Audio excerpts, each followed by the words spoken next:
Good evening and welcome, one and all, to Pacific414 Pop Talk.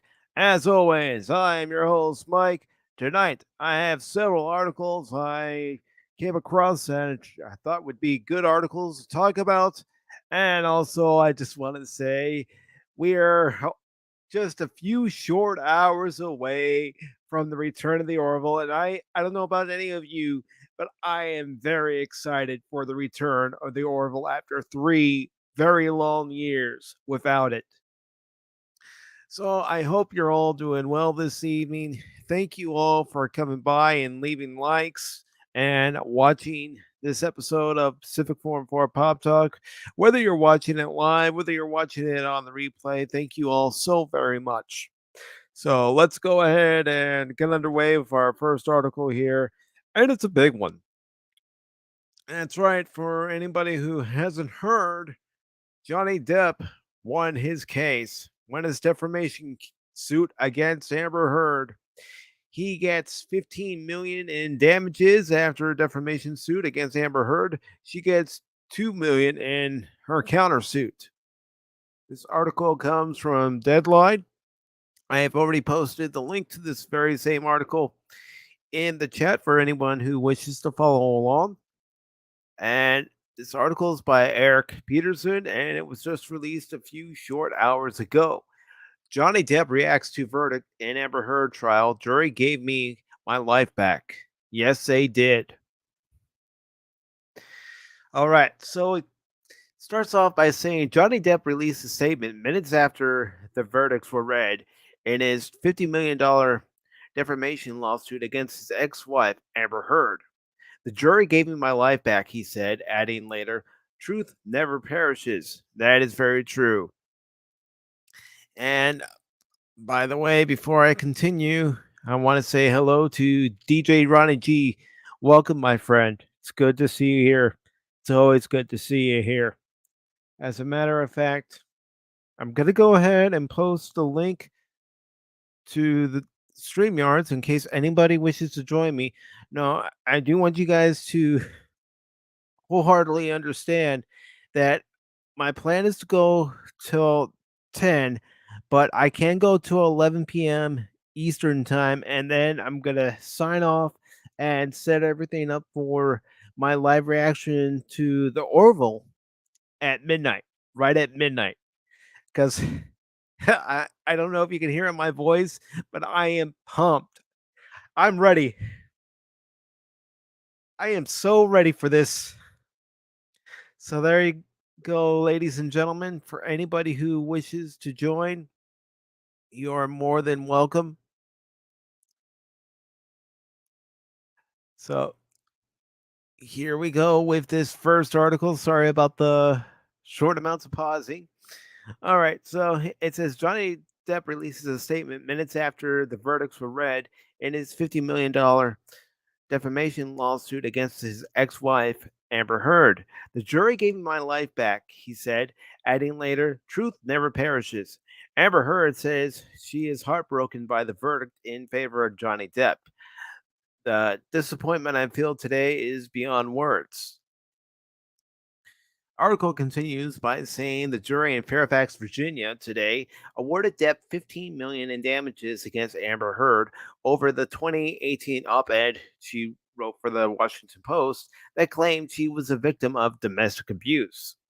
The 5-man, 2-women civil jury later added 2 million in damages to Heard in her counterclaim.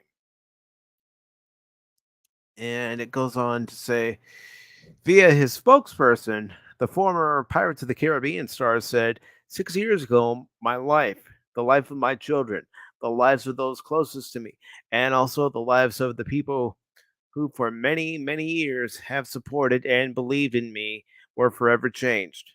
All in the blink of an eye. False, very serious, and criminal allegations were levied at me via the media, which triggered an endless barrage of hateful content. Although no charges were ever brought against me, it had already traveled around the world twice within a nanosecond, and it had a seismic impact on my life and my career. And 6 years later, the jury gave me my life back. I am truly humbled. My decision to pursue this case, knowing very well the height of the legal hurdles that I would be facing and the inevitable worldwide spectacle into my life, was only made after considerable thought. From the very beginning, the goal was of bringing this case was to reveal the truth regardless of the outcome. Speaking the truth was something that I owe to my children and to all those who have remained steadfast in their support of me. I feel at peace knowing I have finally accomplished that.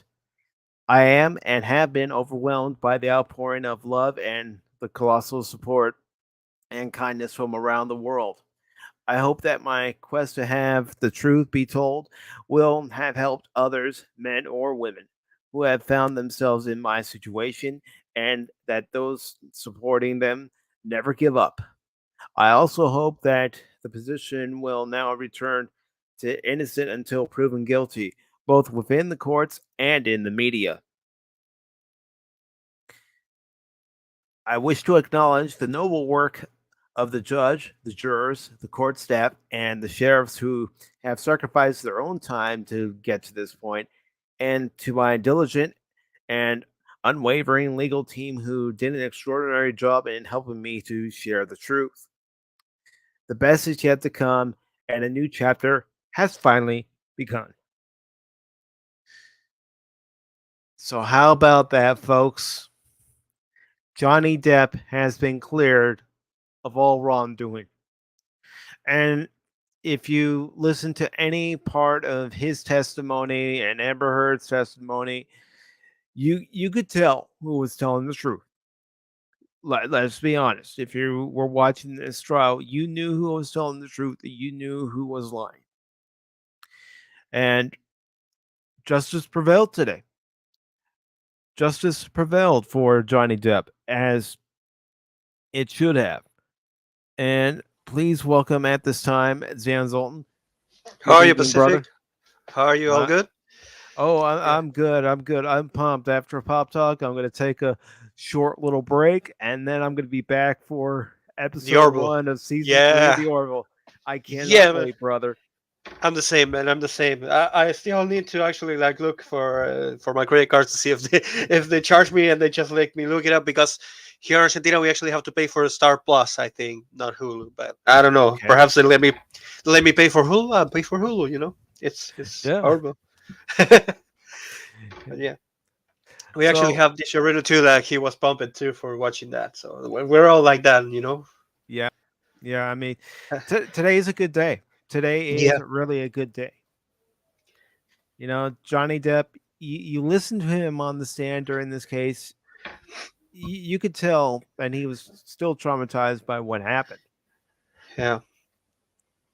And it's even more incredible to actually see it that he wasn't even on the strand, and he wasn't even on the trial because he was doing like I think he said like some kind of tour for something. I still don't know what. Hmm. And even like that, a lot of people I still seen it. We all saw the Rikita Low, stream, and we all saw the reactions of all the people on the internet, especially when Amber Heard started talking about yeah, we all know what happened. So, yeah, it's Hmm. been 6 weeks. 6 weeks. Can you believe that? It's been a month and a half to this to end. It was even funnier. I don't know if this talk about it, but yeah, the moment they actually said like, yes, the verdict is done. Yes, but we forgot to put the numbers. I was like, what? Yeah, I heard that, and I'm all, no, no, no. Come Yeah, I was on. like, yeah, we were all like waiting for the. I was watching the stream completely live on Rikiera. I was like for almost 2 hours, and they were like, "Yeah, yeah, the verdict is final here." And they say like, "We forgot to put the numbers." What? How could you take that much time and not think about the numbers? It's like okay, but at that moment alone, we already knew that the Yeah, Johnny Depp was gonna win. So yeah, yeah. And hopefully, he gets his career back. All those companies that turn their backs on him, well, they need to apologize to him. I think right now Disney saying it was a joke. Come back, please. Come back to work with us. You know, you're a good guy. God damn it! I just imagine all those pieces. So. I'm not saying he should go back to any of those companies, but they No, do need to apologize to him. yeah, it will be nice, but we know that they're not ever gonna No, apologize. no, They're gonna double or triple down. So yeah, yeah. and it's a shame because I've heard just say like, without the pile of evidence and all that, I was like, this tweet actually has like 50,000 k likes, and I'm like, yeah, I kind of understand why. So believe all women, no matter if they are actually shown evidence of their own misdoing. So yeah. Mm. Believe the real victim. It doesn't matter if Yeah. it's man or woman. Believe the Yeah, true but they victim. don't care. It's like they I know they actually. don't. I know they don't care because logic doesn't mean anything to them. Mhm. And it's a shame because it has been proved again and again that if you're a man, just take the hits and shut up. That's it. Hmm. It's a shame. But well, at least this one actually showed that the jury was on the. They saw the entire thing and they were like, "This is bullshit. How can how can she not be completely guilty of what she did?" So Hmm. well, at least this. Even especially, I found it funny that she pledged the money for the donations, and now she's gonna have to pay it to Johnny Depp. So yeah, I call it karma. I call it karma Yeah, because I love that's it. exactly what it is. Karma Yep. Hmm. comes back to bite you. And it's funnier even, but more as you see it. You know, all this try, all this. We all know that she spent a lot of money here. She spent a lot of money on this trial, and we all know that I, I I still don't understand how come those lawyers actually like when you were seeing the trial, a lot of mistakes were made and a lot of things were spoken, and I was like, how can they still represent her? How can she not just fire them? And I was like, oh right, she's probably perhaps on her red numbers right now because she's seeing the entire trial going to flames. And she's gonna have to pay some money, so she's probably trying her best to not pay a lot. Well, But yeah, even during the trial, you look at her body language. She knew that yeah, she pretty much lost it. yeah, you can actually see it every second. I was waiting. I'm not joking. I was waiting for them to show her face, and she kind of keep it composed until she went to Twitter. So you kind of understand why she did that. That is not any kind of person that is actually working on PR could actually tell you like, no, don't do that. Don't do that. No, no, no. Because she thought that those likes are people approving. Yes, talk about the other millions that actually watch your trial. They're gonna be hating you even worse because you could have said, okay, I made a lot of mistakes. I try to to better myself and in my life and everything that happened, all that. But no, she had to double down and triple down and I don't care anymore. I'm like, okay, but this is the reality, the reality just hit you, so stop it. uh, You just put this in the win column and you enjoy it. mhm. That's what And you do. After it's, 6 years, you enjoy it. yeah, I mean, if you're been like 6 years seeing your own life being destroyed by lies, a lot of them, and a lot of people that actually were you were calling them friends, they start like turning around like and saying, no, you're a bastard because you did this and that, and you're like, but I have proof right here. I can show you the pictures, the sounds, the audios, everything that shows that Amber Heard was a actual I don't know, can we say her name or not? Is it still like is it still one of like those Voldemort kind of styles? Because I don't know if you two actually likes you or not. You know uh, what? Go ahead and say her name. I'll deal with the consequences. Okay, so when you see this entire trial, you kind of understand that a lot of the things that happen is like, just imagine this. This has happened a lot of times. A person actually gets like a bad attitude allegation or whatever you want to call it, and they start destroying their careers, their life, their livelihood, their friends, everything because they just start accusing them without any kind of proof. But when a woman actually does it, and it's like when you actually have the proof and everything, they're like, no, prove it even more. I need more evidence. I need more. And you're kind of like, yes, but when you accuse me with that finger and you destroy my entire life, you didn't have any kind of proof, and they still believe you. Why? And this is the double standard we still are seeing every day and every week and every year and every moment. That is actually a shame, because we need to understand that this is kind of destroys. Once again, I have to say it. This not only destroys the war of the men, but also the women. Because if a woman actually has this problem, they will not believe her, because they will be like, no, because we have this, and this as proof that it was a lie. In my case, it's like that, because a lot of the time when I hear nowadays, a bad attitude allegation or something like that, even with Bill Murray, we have seen it not 2 weeks Yeah. ago, I think, or three. We see Bill Murray guy like, oh, he has a bad attitude and this and this and that. I'm like, yeah, so what? What exactly? What are you like pointing your finger at? And they're like, oh, because of this, yeah, but that's generic as fuck. Please tell something that makes any sense. And when they start like asking proof, they don't have it, and it's just like, okay, he's gonna apologize, he's gonna do this and that, and you kind of go back to the, and I know this, it's kind of a taboo nowadays to call it, but the China Carano moment, that a lot of people like try to create a narrative that never existed just to throw her name into the mud. This is the Hmm. same, because we've seen it for 6 years. 6 years we've seen that he got thrown into the mud of allegations of this and that, of violence, by bad behavior. And as you see the proof, you're like, oh. And I mean it, this is the moment that I saw the entire, I saw the UK trial. It was way before this one. It was to a newspaper. I'm not even gonna call them because they're shit anyway. And we saw that it was completely there was no need of evidence. We actually saw it, that she was completely guilty of making that and getting money for it and everything, and she never got anything about it, because the jury, or the I think it was the judge directly, because there was no jury, decided that it was not conclusive because there was not enough evidence, and this is what it became. We are actually seeing that repercussion right now, because he said like, fuck it, next time I'm going to show everything. I don't care, I'm going to accuse her and I'm going to show everything. And it was Yeah. nice, because Eh, you see at this moment that sorry, sorry, going on. No, no, no. I'm agreeing with you 100% because he That had to think about what mm, he was going to do before this trial began. He had to and get with his team of lawyers and go over a game plan. it's even better when you see it. Every time that you see it, you're like, a lot of people tell me, why are you happy? I'm happy because when you see the proof, when you see everything that happened, you're like, you want justice after all. You don't care if he was a bastard, whatever. I don't care. Johnny Depp was a. I'm not gonna say no, but he was a great actor. He had great movies, everything. But I'm not like one of those advocates that I'm like, oh, Johnny Depp is the best of the world. I love him. No, I just thought that he was a great actor, and that's it. That's not enough just to say like, if he did something wrong, I will not say like he was a bastard in real life, but he was a good actor. That's it.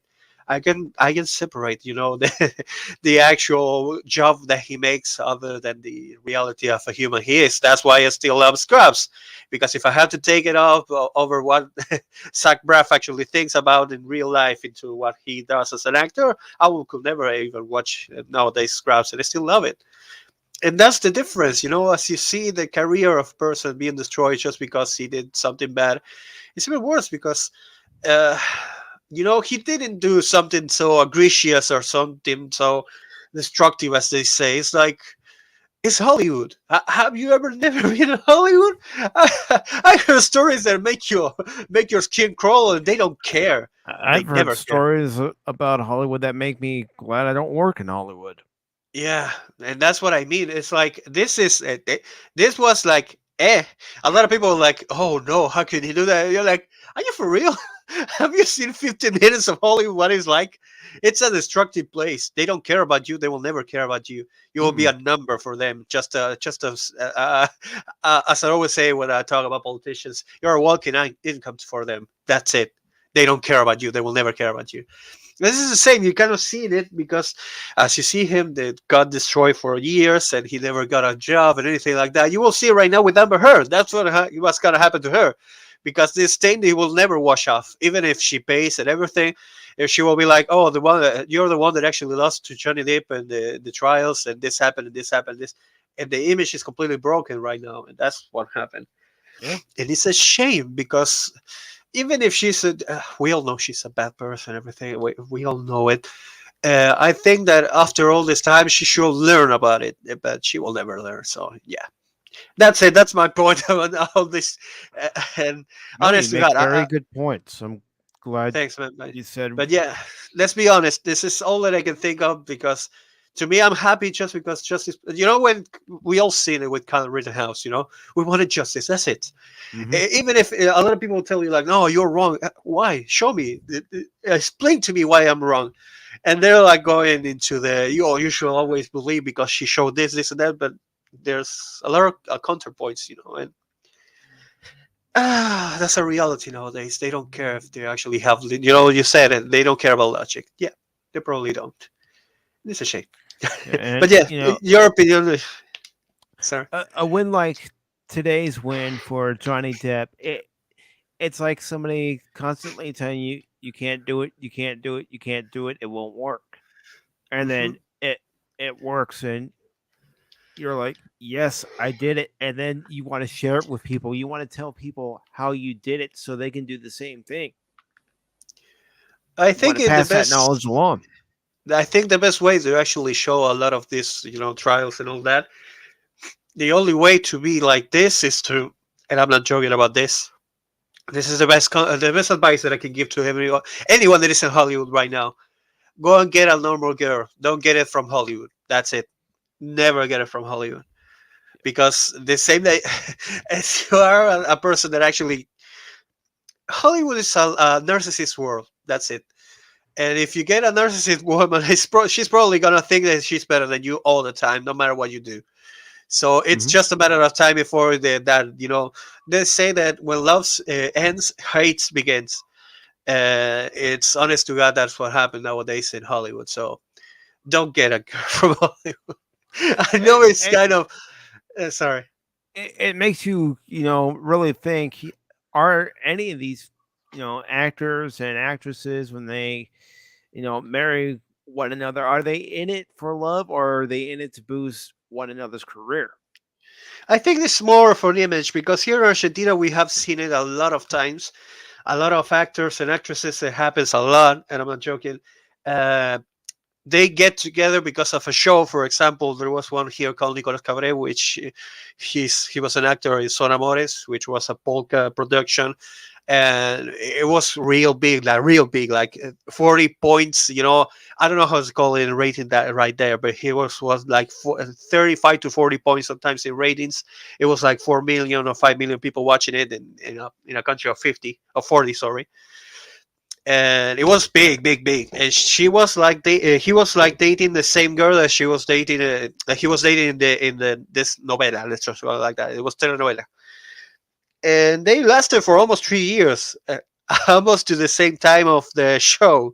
So it was like, oh, and all people were like, oh, no, that makes sense. But yeah, the guy was actually kind of weird to date, and the girl was actually too weird. So when they actually separated, they broke up and everything, you kind of seen they painted on the walls. So then it was such a marketing movement. So you kind of like think after all this, you're like you're how to say it, you take the blinds off Yeah, you take the because blinders off. yeah, because you saw that and you're like, oh, the next one is gonna be probably a couple like that, and it happens so many times here that eventually you didn't even believe it because they will say like, oh, they're hooking up and this and that, and you're like, yeah, because of the marketing of the show. So, meh. And And real this, quick, ladies and gentlemen, please welcome to the panel Phil McCracken. oh, Welcome, Phil, Phil. How's it going? It's going oh, good, good. brother. Hope you're doing well tonight. I was doing magnificent after I saw the news with good old Johnny. Yes, Jenny. sir. Yes, sir. Only thing to remember, even though he technically won and he got the 15 million, it's not guaranteed. She can always appeal. Yeah, yeah. That's Yeah. true. So, but on a what it does open up is like I put in the chat. He can sue now. He has legitimate grounds now to sue Disney and Warner Brothers. Uh huh. So that's good news. That's even better news because even though she's the one that initiated all this and falsely accused him, uh, the other two, Warner Brothers and Disney, they did a knee jerk reaction. Mm-hmm.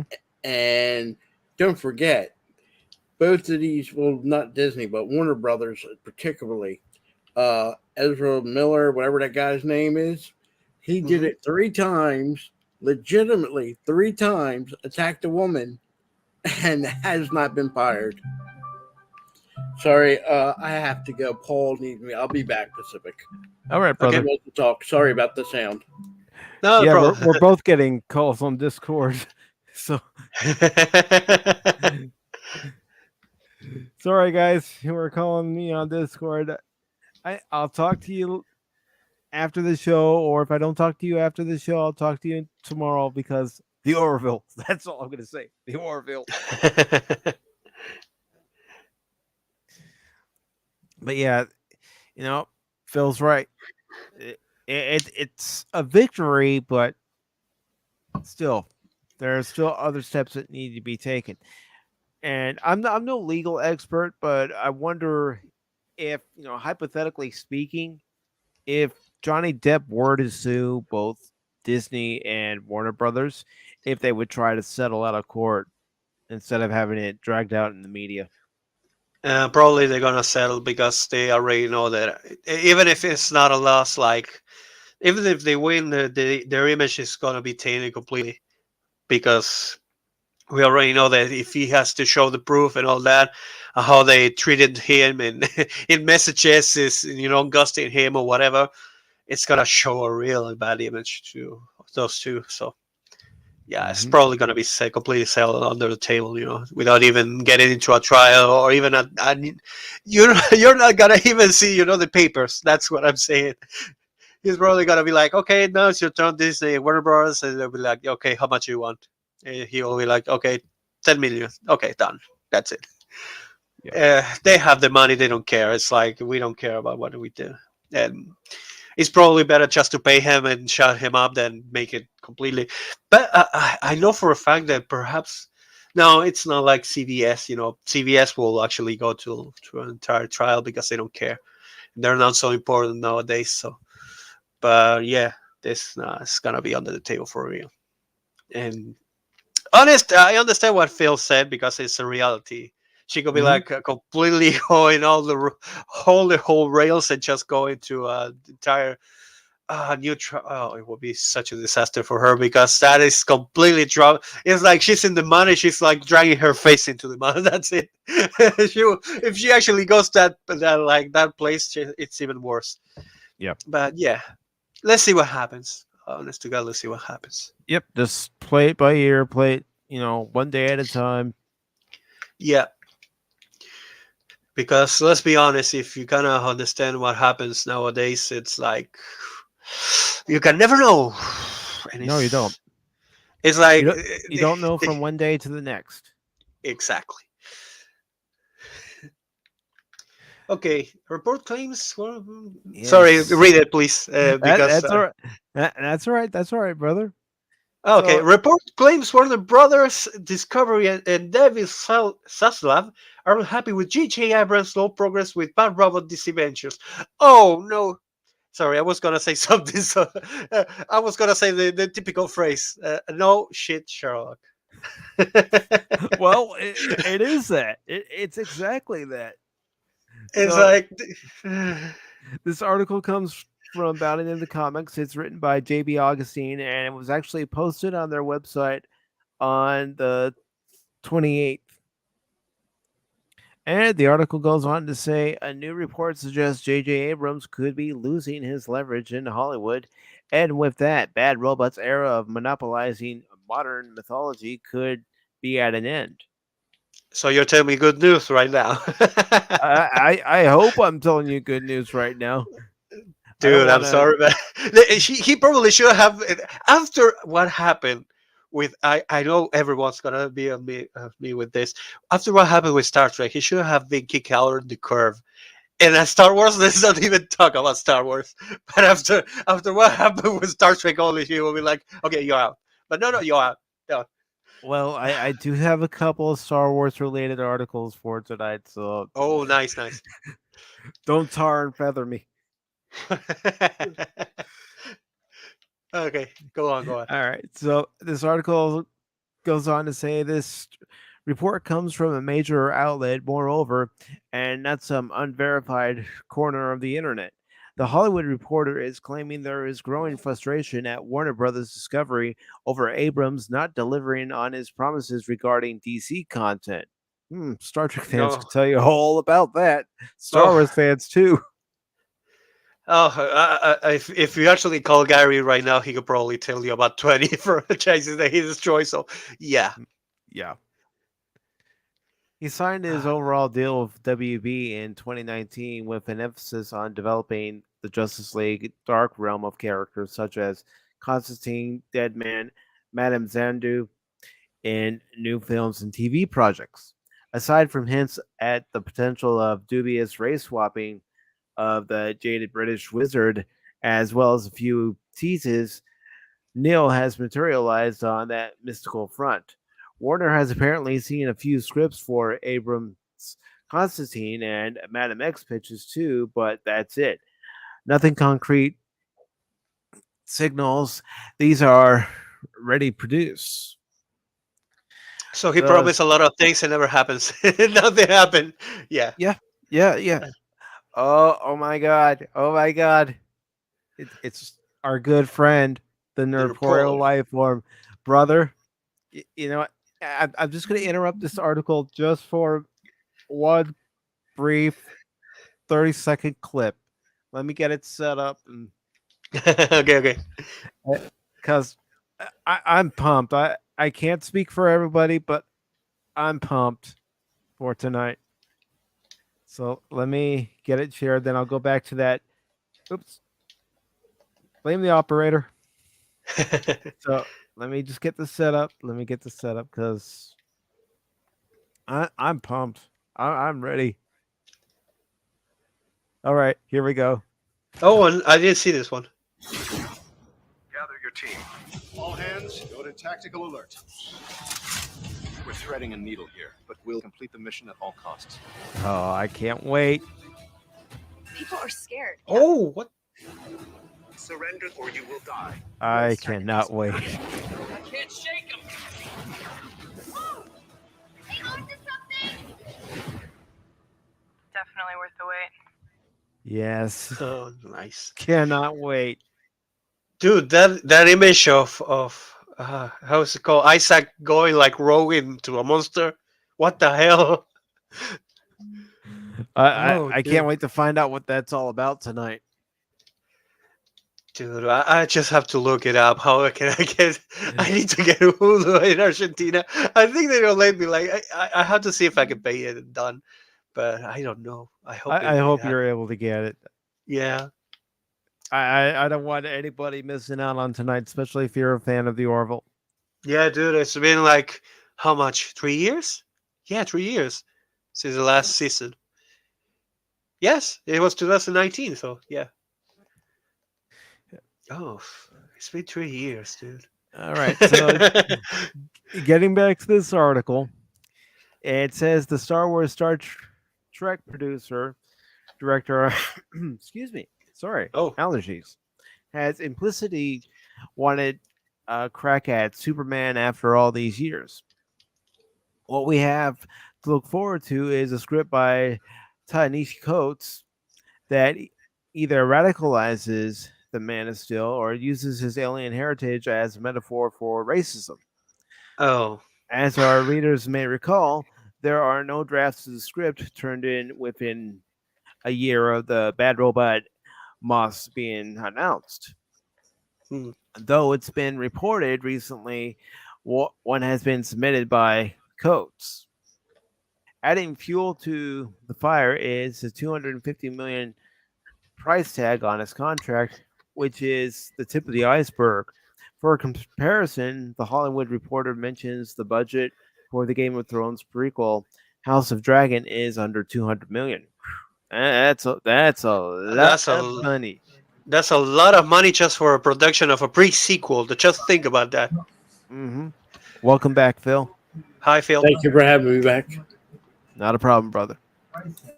Abrams is clearly not keeping inventory and looking beyond those numbers for just one of his HBO projects. The Hollywood Reporter reports Bad Robot is eyeing a spend that's worth that's north of 200 million for Dimanati. I probably mispronounced that, and I do apologize. Demi Monde, I think it is. Yeah, thank you, appreciate that. No problem. Sci-fi drama starring Daniel Deadweiler. Oh, Watchmen. they got yeah. No. Dated Monday will be Abrams' return to writing TV for the first time since Fringe. Warner has looked at scripts for the series, which they ordered after it was announced in 2018. Goes on to say there hasn't been much movement since then, and the show was on the bubble with a decision on its status expected soon. And it says That's a problem when you. That's a problem that actually, like, Neurotic the other day was talking about it, and everyone, it's like they like to announce things. They never actually have any kind of production around it. They just like to announce them. Like, we have Demi Monday. When? I don't know. And you're like, okay. Well, it's like them announcing that Section 31 Yeah. show with Michelle Yeoh, and I'm sorry, it's not going to happen. It's It never would going to have happen. happened by now. Yeah.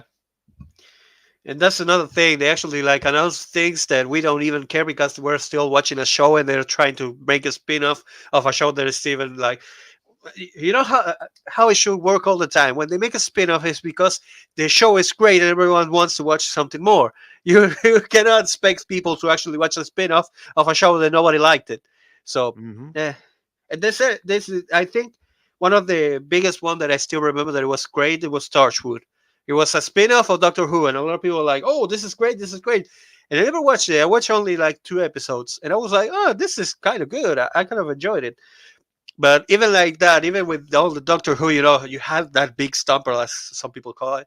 Like you have that big show, and you have the spin-off. The spin-off has to take its time to actually get into a new, a new kind of fans and what people watch and everything, and that movement and everything.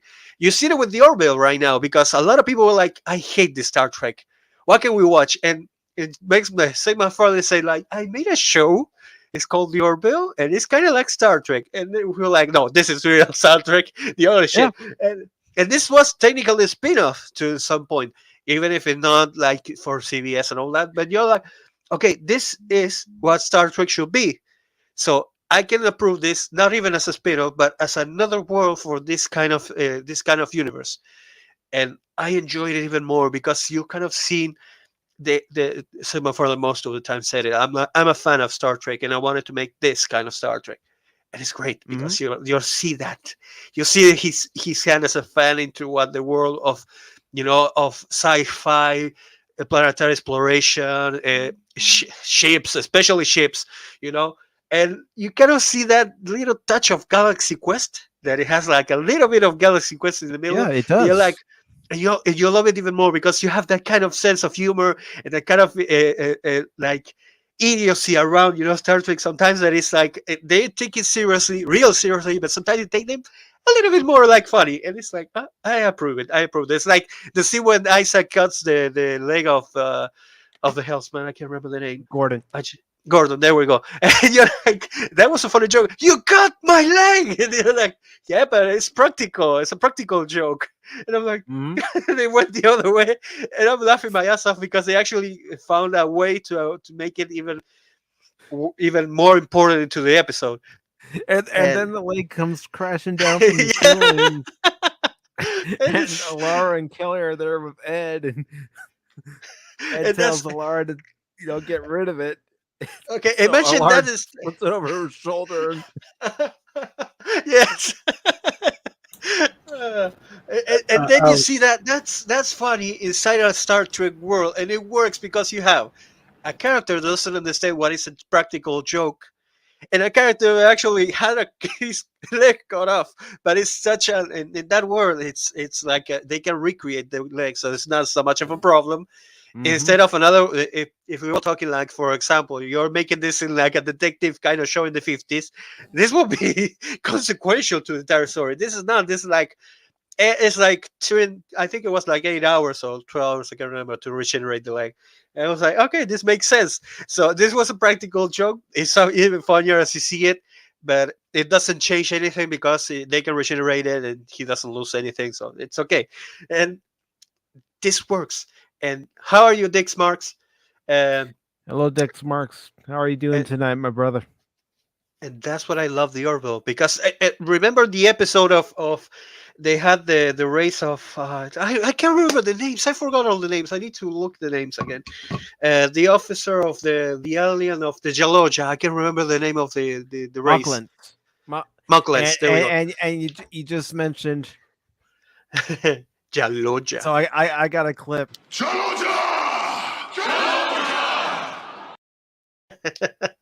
That's great. And that's what I mean. You see that episode that actually showing the females of the Moklans, and she actually hears the song of Dolly Parton working 9 to 5, and she uses it as like words As a of battle cry.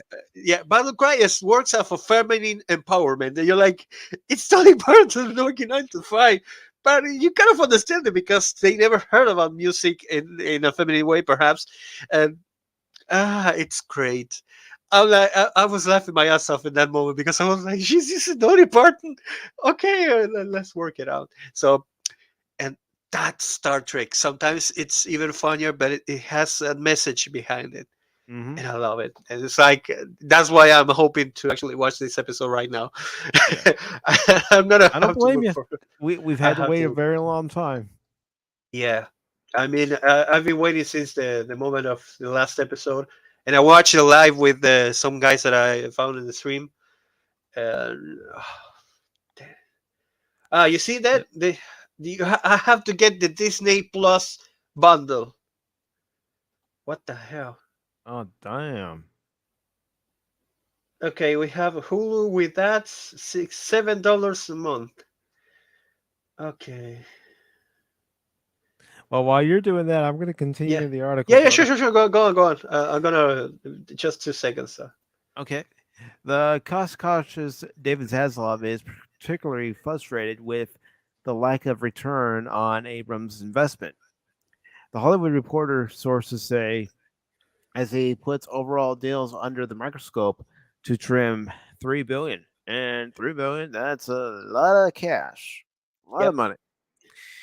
That is hanging over him, but Abrams remains active, if not critically bogged down.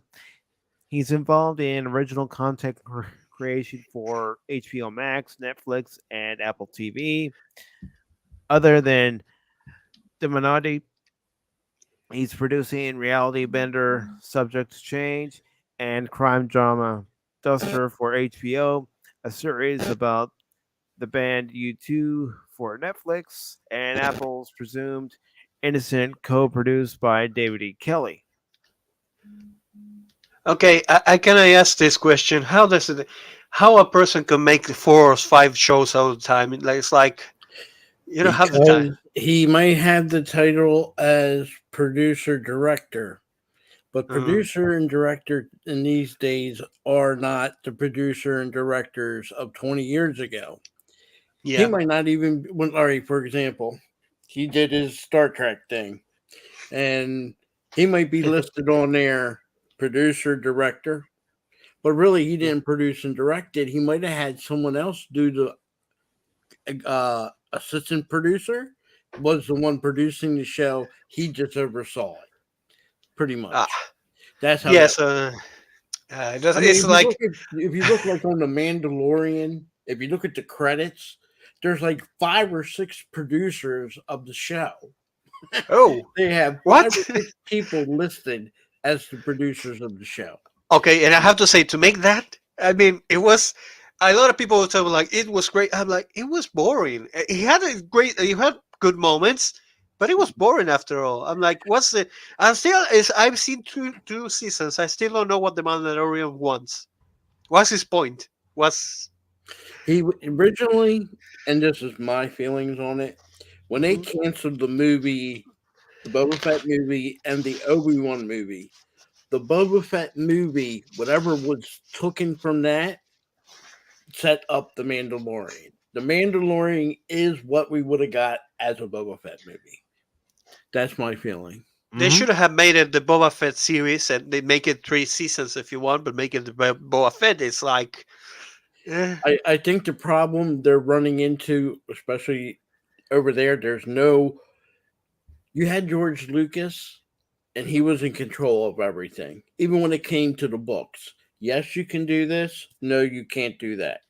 You don't have that there at Disney. So here you have the Boba Fett show stuck right after The Mandalorian, and having two of the same thing in a universe kind of gets played out, having two Mandalorian style shows.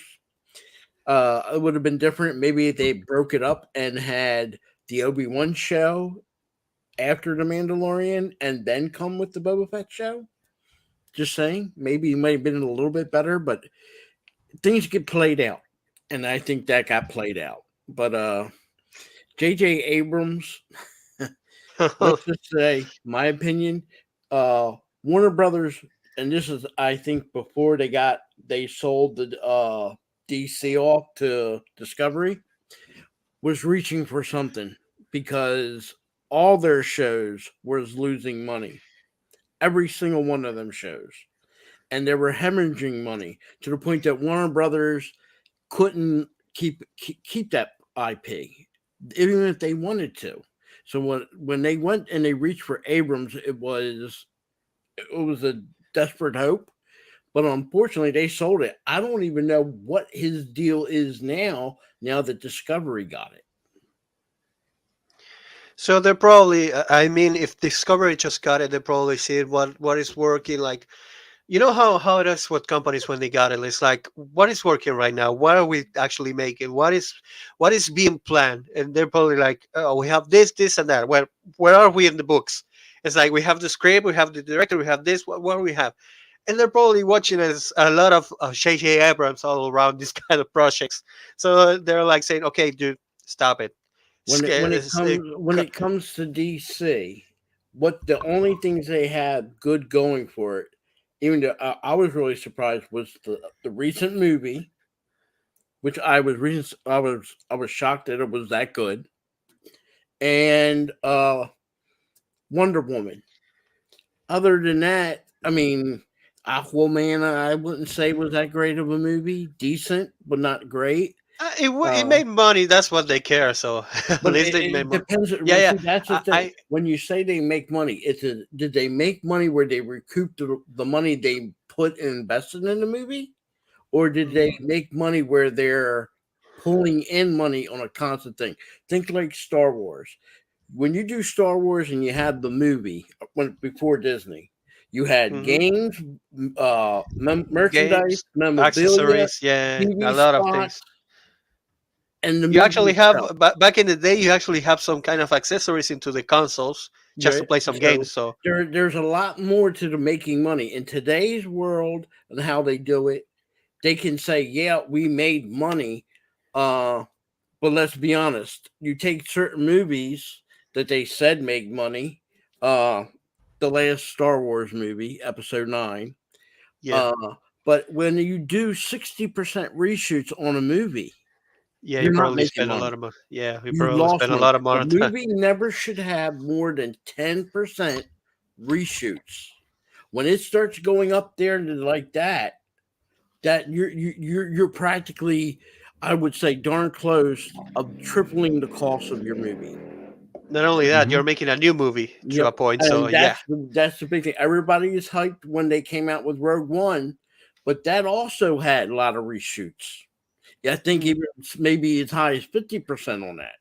And another one, even though they admit they lost money, 90% reshoots on Obi-Wan. I mean, not Obi-Wan, Han Solo story. So, but JJ Abrams, I'll be honest. I mean, forget the Disney stuff, his Star Trek stuff.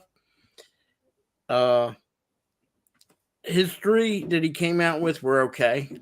I'm not really a fan of it. I don't hate him, but JJ Abrams still he didn't prove enough to say, okay, here's another IP. This is his 3rd IP that he got his hands on.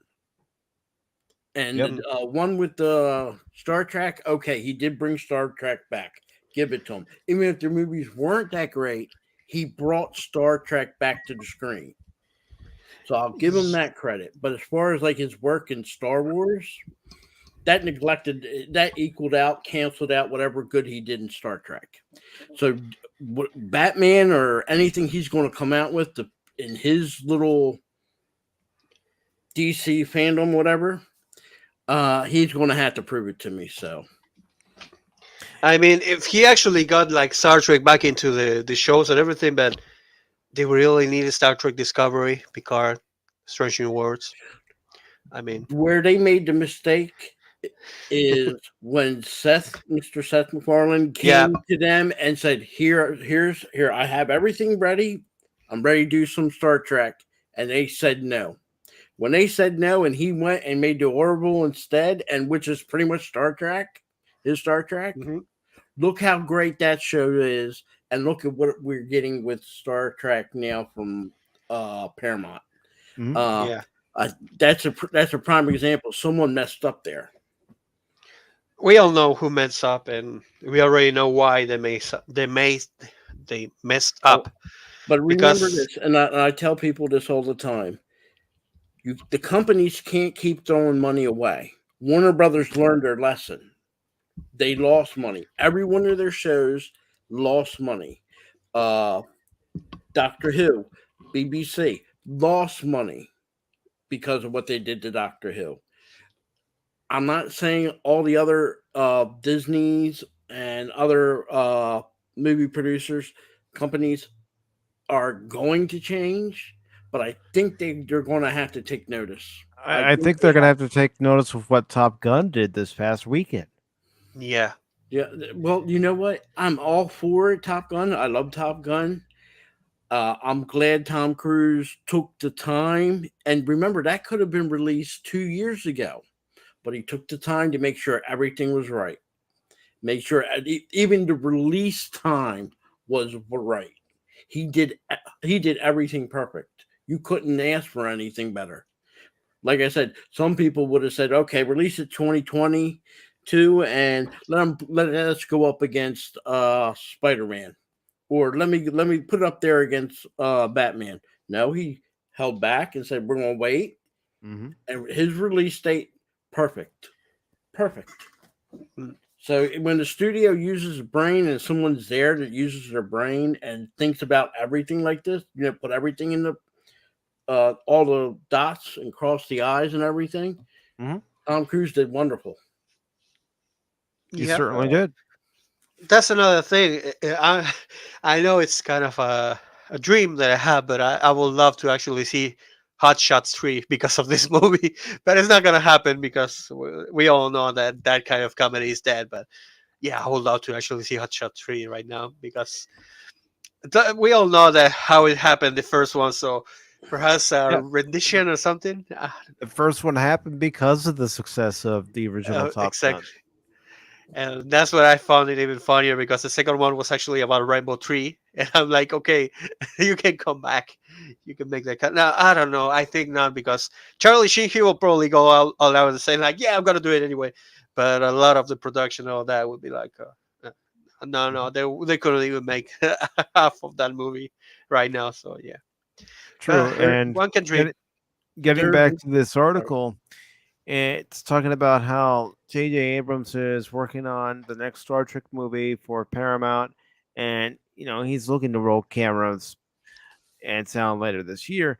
I honestly don't think the next Star Trek movie is going to happen.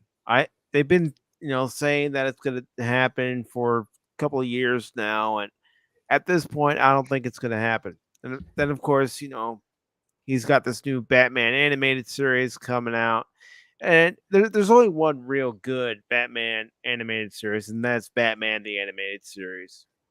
I think he has too much on his plate. And even if he gets an assistant producer to take the majority load off of him, you got to remember his name, even if he's not doing much, his name is on it. So if it goes good, he's going to take all the credit.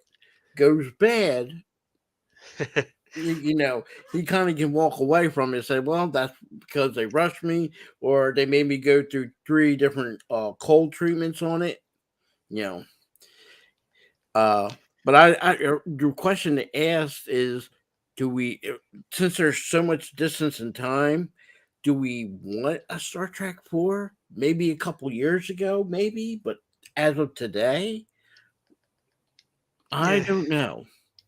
I mean, to the point is, it's like nowadays you feel like, have you ever played with somebody that is actually like playing a fighting game and they say like, it was the joystick, it was the connection, it was the lag, something like that. You feel nowadays is Hollywood because if they win, it's like, oh, it's all okay, I'm good, I'm great. But then they lose and they start like making those kind of excuses that you're like, I already heard all of this. So it's just an excuse just to say like, it was not my fault. But yeah, Mhm. I'm kind of tired of that. Yeah, They should and actually that's the like, thing. These companies like to point the fingers at the fans instead of mm, looking at what they release and going, that really didn't work. No wonder the fans rejected it. not even like that. You can actually say, yeah, we did this. Sorry if you don't like it. That's it. I'm done. And that's it. You don't need to actually make a lot of. Halo actually destroyed a lot of the canon and everything. They just put it like under the plate of saying, no, this is another timeline, a silver timeline, and it's not the original from the games and blah blah blah. You're like, I don't care, man. It was awful. Even it's another timeline. It was not good. But just say like it should be said. We did this. It didn't work out. That's it. We're done. That's it. There's not much to talk. Perhaps some people like it. Perhaps some people don't. That's it. But no, they don't. They just have to like excuse their own misdoing, excuse their own like decisions and everything. And you're like, oh, of course it's gonna be badly because the fans are actually the only ones that are gonna. I'm not a big fan of the. I play the games. I like the games, but I'm not like a big fan of Halo. So when they ask me like, do you know the story? No. Do you know this? No. I don't remember a lot of it, and I finished only the first game. So I'm not the actual demographic for that show. But if you take the fans say like it's shit. You're gonna have to understand that you don't even sell it to the people that are actually selling it. And me, as a normie, as somebody will say when watching Halo, sorry, uh, I don't understand it. I don't care. I'm like, I don't care at all. And I watched the series, and they did one of the worst things that you can do in a character. They take the helmets off, and they just make him like almost all the time be without the helmet. And I'm like, that is not how Marine Corps will actually work in a situation where they are shooting him. He will like take this helmet, like holding it for protection, like it should be. But yeah, kind of understand why they do that. It's like they know the product is gonna be bad because they never actually put them. You know what they say? Like when you make a show, when you make a movie, when you make a book, when you make music, when you make anything at all, at least be behind your own product. That's it. Even if it's shit, you made it, be behind, support it. It's yours. They don't even care about that. They just try to push it into the fans are the problem, or the Yeah, people because watching, or the even now, with Kenobi out, people are trying to say, "Oh, you don't like Moses Ingram's character because you don't like her because of the pigmentation of her skin." No, the material that she's been given is bad material. But that's the typical, distraction that they try to push it. You're racist, you're homophobic, you're this, you're that, and I'm like, have you seen the show? That's the question I will always make. Did you see the show? And I'm like, people will say to you like, no, but you're still right. And I'm like, you didn't even see the show. How do you know that I'm being a racist when being objective? What I said. And it's like, I mean, I watched the entirety of The Last of Us 2. You can enjoy it. It's a game. To some people actually enjoyed it. I talked to some of my friends that even say like it was a good game, and I'm like, I asked him, does it make sense the ending? And he said like, no, it doesn't make any sense because she actually killed like 2,000, and then decided to revenge is bad in the last second. And I'm like, yeah, that's the problem that I have with that shit with that game. And this is the same. This is the same with this show. Perhaps a lot of people are saying, like, yes, it's Star Wars. It has lightsabers, Darth Vader, Obi-Wan. You're like, yeah, but did you see the other things? And they're like, no, why do you have to see the other things? That's what I wanted on Obi-Wan show. And I'm like, no, it has to make sense for that to happen. You can't just throw things into your face and say like it's gonna happen. No, it has to make a sense into the story. And this is the I same when sorry, go sorry. ahead, go ahead. No, you When go. I saw Leia running, I was like, how can nobody catch her? I was like, uh, catch her! She's a little girl. I will be like, in 2 seconds, I will catch her. I'll be like, nope, nope. Where are you going? Up here. Okay, let's go.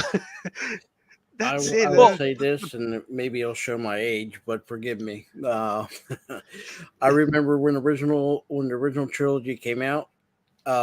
We had critics call Cisco and Ebert. I don't know if you remember them. Yes, I know I them. remember I know them. them. And they thumbs down every single of the original trilogy when it came out. Just because they thumbs it down didn't have anything to do with anything, that they just didn't like Star Wars. And I did they too. have a right to it. Just because Mhm. someone says they do not like the Obi-Wan series, which I'm not liking so far, but doesn't have anything to do with the actress, the actors, has everything to do with the company and the people writing their show. And just because I don't like it doesn't also make it because I don't want to say the R word, but I'll say it anyway, racist. Just because you don't like it. That does you don't I don't see why or how. I think that was a cop out. I think it was a cop out by the actress because I guess this is her first show and she wanted it to be popular and she wanted everybody to like it. God bless her. But unfortunately, there's a lot of things wrong. And yeah, there's going to be some people, no matter what Disney Star Wars is, they're going to love it, no matter what. And there's Yeah. going to be people that hate Star Wars no matter what they did. And then there's people in between. Uh, I want good Star Wars. I want stories to make sense, and I want the lore to be respected. Mhm. Uh, I love Lord of the Rings, the books. I grew up with the books. I grew up with the cartoon they had because they always said they would never make a movie because it would be impossible and be too long. Well, they did make Mm. the Lord of the Rings movies, and they were quite good. I'm one of the probably few people I didn't have any problems with The Hobbit, but I do have problems with what I seen from the Amazon, Amazon. Yeah. and it has nothing to do with because portraying of race, but it does have to do with the lore. Okay, and Tolkien wrote that lore based upon Saxony in England at the time when the Mhm. Saxons were there. And the English don't have much lore besides King Arthur, so he made it. He created it. And unfortunately, maybe he was alive today, he would have did Middle Earth with a bunch of other things involving Orientals and China, other races that exist in our world. But he didn't. He wrote it for specifically so the English people have lore. Now they want to include it. There's you know what? If they want to make that, strike out the name Lord of the Rings and call it something else and make it original. Mhm. And I And think we would have people more into it if they did that, and then trying to change what Tolkien wrote. yes, I You know, mean, exactly. they could have And made a real great quick, show. I do want Sorry. to say hello to Pops. Welcome, Pops. Oh, congratulations on your 1,000 subs, Pops. Yes, well deserved. Yeah, and I was gonna say, if they wanted to make a show like that, why didn't just call it, I don't know, Lord of the Nicholases, and that's it. And it's like this is like kind of a story if Lord of the Rings was different. And I'm like, okay, I kind of understand it. They just grab the name in some place, but they don't make it completely the same, and they don't use the characters, the original characters. They will be like, there's no Galadriel, there's no hobbits, there's no like, it's something different. That's it. I'll be like, okay, they try something. It's we all know it's gonna be Lord of the Rings, but they're not trying to disrespect the original product or the original books or the creator or anything like. I'm done. No, it's okay. Do it. I don't care. I'll be like, okay, but it's not it's not nothing to do with the original lore or the original books or everything. No, they try to I push it think like, if when it comes to Lord of the Rings, if Christopher Tolkien was still alive, he just died not too long ago. yeah, This would never be happening with Amazon. no, of course not. That it would not No, happen. no. And again, like I said, I feel very strongly on some of these, and that's a classic. I feel the same way when it comes to the Chinese and the Romance of the Three Kingdoms. Very Oh, yeah. big, very classic. I'm sorry, it's Chinese lore and Chinese history. There's no way I want to see somebody from Scandinavia playing a part in Romance of the Three Kingdoms. It doesn't Mm. belong there. It's not. It's not about that. It's Chinese lore, and some their belief Chinese history. So think of it that as our version of the Greeks with their the Iliad and the Odyssey, with the Romans with their version of the Trojan War. It just I know today's world everybody wants to be inclusive, but what makes us separate and unique is also very, very important and very healthy, you know. But in today's world, they want you to think that there's blue Vikings. Well, there are no blue Yeah. Vikings, and you know, Let's not even go that place, man. it's. I know it's controversial, but this is what they want. And until someone says no or says this isn't the case, these companies and organizations are going to do it. Mhm. Uh, and it's not me being hateful. I mean, every culture, every people have something unique to offer. I don't want to see a Russian Zulu. Okay, that's Oh, not their history. That's the people of South Africa's history. You know, everybody has something unique.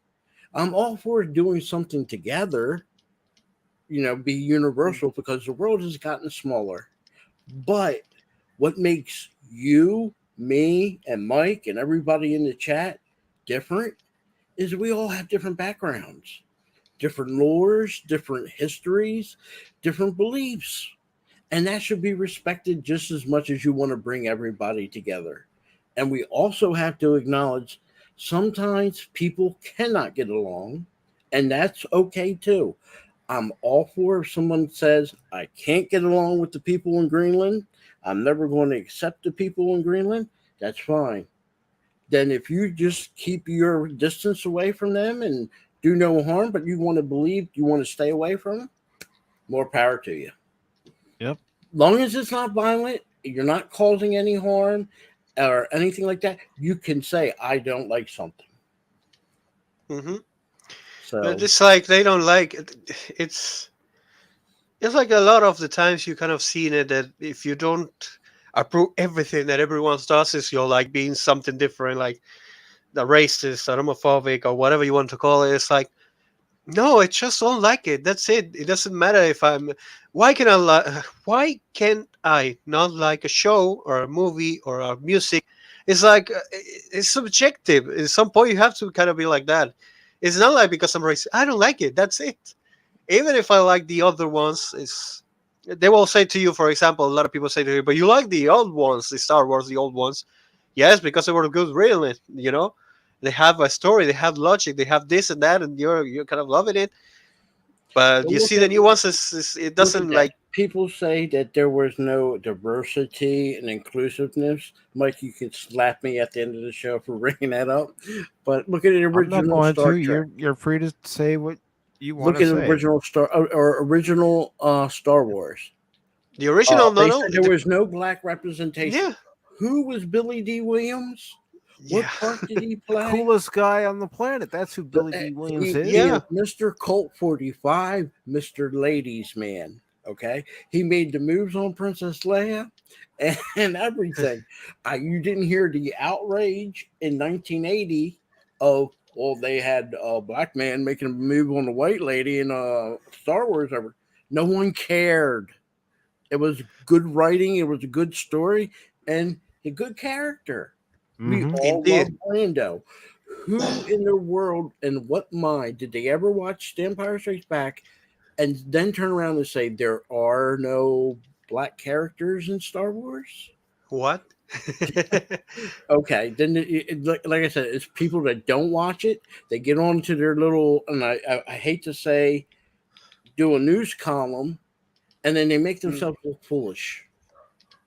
But there's But- always the dangers of that is there's always somebody out there that doesn't know, and it's gotta believe them. believes what that person just said.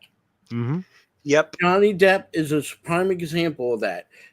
We don't know what really went on behind closed doors, but for me to go out there and say Mike is the most evilest person and this, that, and the other thing, and I have no proof, that's slander. He can sue me. I damaged his reputation. And I'm glad that he won. Now, is he going to get the 15 million? We'll wait and see. But I guarantee you, this now opens the door, regardless what happens between him and her. If she takes it back to court and doesn't have to pay him, that doesn't matter now. He's won his case, and even if they overturn it, he can still now have legal cause to go after Warner Brothers and Disney. They can. So, sorry if I rambled there on, guys. I apologize. Not a problem. It's all right. Phil. I like giving people their time to say what's on their mind. I'm not going to cut you off. I thank you for that, my brother. I mean, we all know what happened then. And let's just say one thing and one thing only. At least, even after all this, the truth has come to fruition, as somebody says. And she is completely now tainted with all this. Even if she won, we all know if she won right now, we will be kind of like angry or kind of sad or whatever. But she will still be completely done in the media size. So at least in the normal people, that people that actually watch the entire trial. If it was the MCM, no. But yeah, Even if she had won, there'd still be people that say Johnny's the true winner yep. because everybody would be looking at it differently. Yeah, and that's the biggest problem that you can have as an actor, or as an actress, or as a public image kind of person. That once they start believing you, it's kind of done. So yeah. Well, even being a YouTube content creator, where the Mhm. public image. Yep. I think Johnny Depp, as a person, learned a lesson. You should date for a while before you decide to swing. I want to marry you. Hmm. This is a prime example. I think it was starry eye on his part, and not really realizing. And forgive me for saying this. He married a crazy chick, Yeah. and that's the only way I can put it. If I was him, I would be more slowing my life down and being protective of who I'm going to be involved with and what type of person they are. I can guarantee he probably knew ahead of time, but we call that sometimes people have blinders when they fall in love. Mm-hmm. And this is I don't want to say a mess of his own doing, but he kind of knew what he was getting into, because I guarantee her attitude and her way of being was there. He just didn't realize it. And I think on her part, once he helped her get some roles in some movies, that she got a little bit, her head swollen a little bit, if we can be safe to say that. And she figured, who do I care? Johnny Depp. I don't need him no more. Well, also look at it this way too. She's dating Johnny Depp. She married Johnny Depp, thinking I have a career booster now. Yep. And that's Being what I associated personally with think that him was is the going to reason. boost my career. Yep. And as soon and don't forget, Johnny Depp. He might not have proved it in court, but he had suspicions of her cheating on him. So, and in today's society, in today's world, that's not a big deal, even in a court of law. But it does give credence to some of the situations where he was. We know Johnny Depp is a drinker. We know all that. That's not that's that's not no one can deny it. But I think having someone that gets emotional and vulnerable, that causes that drinking problem to escalate. So, as a person, I love Johnny Depp. I don't think he's a bad guy. He has his demons just like we all do. I Mhm. just think it was multiplied with her. It was multiplied. So Yeah. I hope that he gets his career back. It should be they should give it back. I think Disney and Warner Brothers should be either calling him up or saying, you know what, we wronged you, so here's a financial sum for making it up. To me, it's a double standard when I see Ezra Miller still have a job, and he's done it 3 times, and there's no question that he did it. It's proven that he did it, Yeah, and especially they when he's didn't on do camera anything. doing it. They didn't Not do even. anything. We saw it everywhere, so yeah, but that's another thing because as you see kind of this if you see all this trial kind of like in, you understand that a lot of the times they just use you because they can, and to a point a lot of the companies just care about that little rumor that's kind of rolling around, and you're like, okay, you're gone. And that happens so many times that that is kind of like, when they say uh, those, I don't know how to say it in English, but those who are free of sin throw the first stone. Yeah. Yeah, Mhm. that's a thing that a lot of people right now are doing. As a companies, as everything, like they just like to throw the stones and no watch out themselves because they don't care. They just want them gone, and it's such a shame because they never put like they don't put their money where their mouth is about. Because they defend a lot of people that don't deserve any kind of defense, and they just vilify a lot of people that actually don't have any kind of reason to vilify just because somebody said something. And it has come to a point that rumors nowadays are more than rumors, are accusations, and it's such a shame. Mhm. Well, Uh, let's talk about something good. Yes, Top Gun. let's talk about something good. As I have this article from Variety talking about this past weekend's box office for Top Gun Maverick, and it says it breaks Memorial Day weekend records with 160 million. Domestic, so it's even great. Yes, yes, yes. And how much did it make internationally? Because I didn't see it. Um, let's see. As I look through the article, if it Okay, okay, says talk about the article and let's see if they actually say it. all right. So this article, let's see, it's by Rebecca Rubin, and it says updated Tom Cruise's Star Spangled blockbuster Top Gun Maverick capped off Memorial Day weekend with a box office debut for the record books. The sequel, which sees Cruise's return to the cockpit after 36 years, collected 160.5 million in its first 4 days of release. Those ticket sales were enough to overtake Disney's Pirates of the Caribbean at World's End, which launched with 153 million over the long weekend in 2007. I actually went and saw that opening weekend. I did too. I did too. I haven't And seen it yet. Sorry. I didn't have the time No, this week. I meant I saw the Pirates of the Caribbean at World's yeah, End. Yeah. as the world's biggest Memorial Day debut in history. It goes on to say Paramount and Skydance had originally expected Top Gun Maverick to generate 124 million between Friday and Sunday and finish the long weekend with 151 million.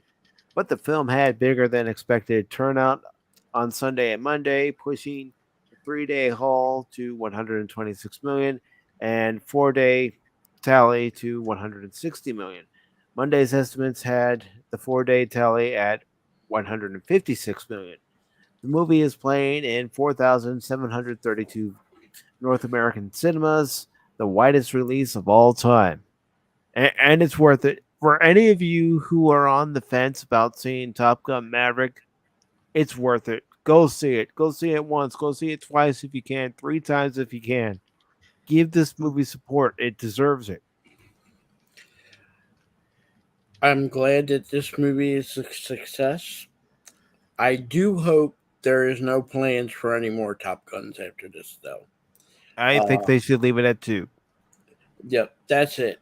I doubt Hollywood or whoever the company that is making Top Gun Maverick, I can almost guarantee you they're seeing the dollar signs and they're saying, let's see about a Maverick 3. I hope not.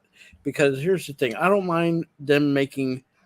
I miss the old days where movies were made, and I'm good with sequels and all this other stuff. But I'm also love the movies where it was one and done. Mm-hmm. Willow, before they decided to make it 2. Willow was perfect. One and done. That was perfect. There's some movies out there. There should never have been a sequel. I loved Young Guns. I wasn't too crazy about Young Guns 2. Neither was I. I think that harmed the Young Guns 1 because of Young Guns 2. Because, you were like, oh, it's a letdown. And sometimes the sequels are a letdown.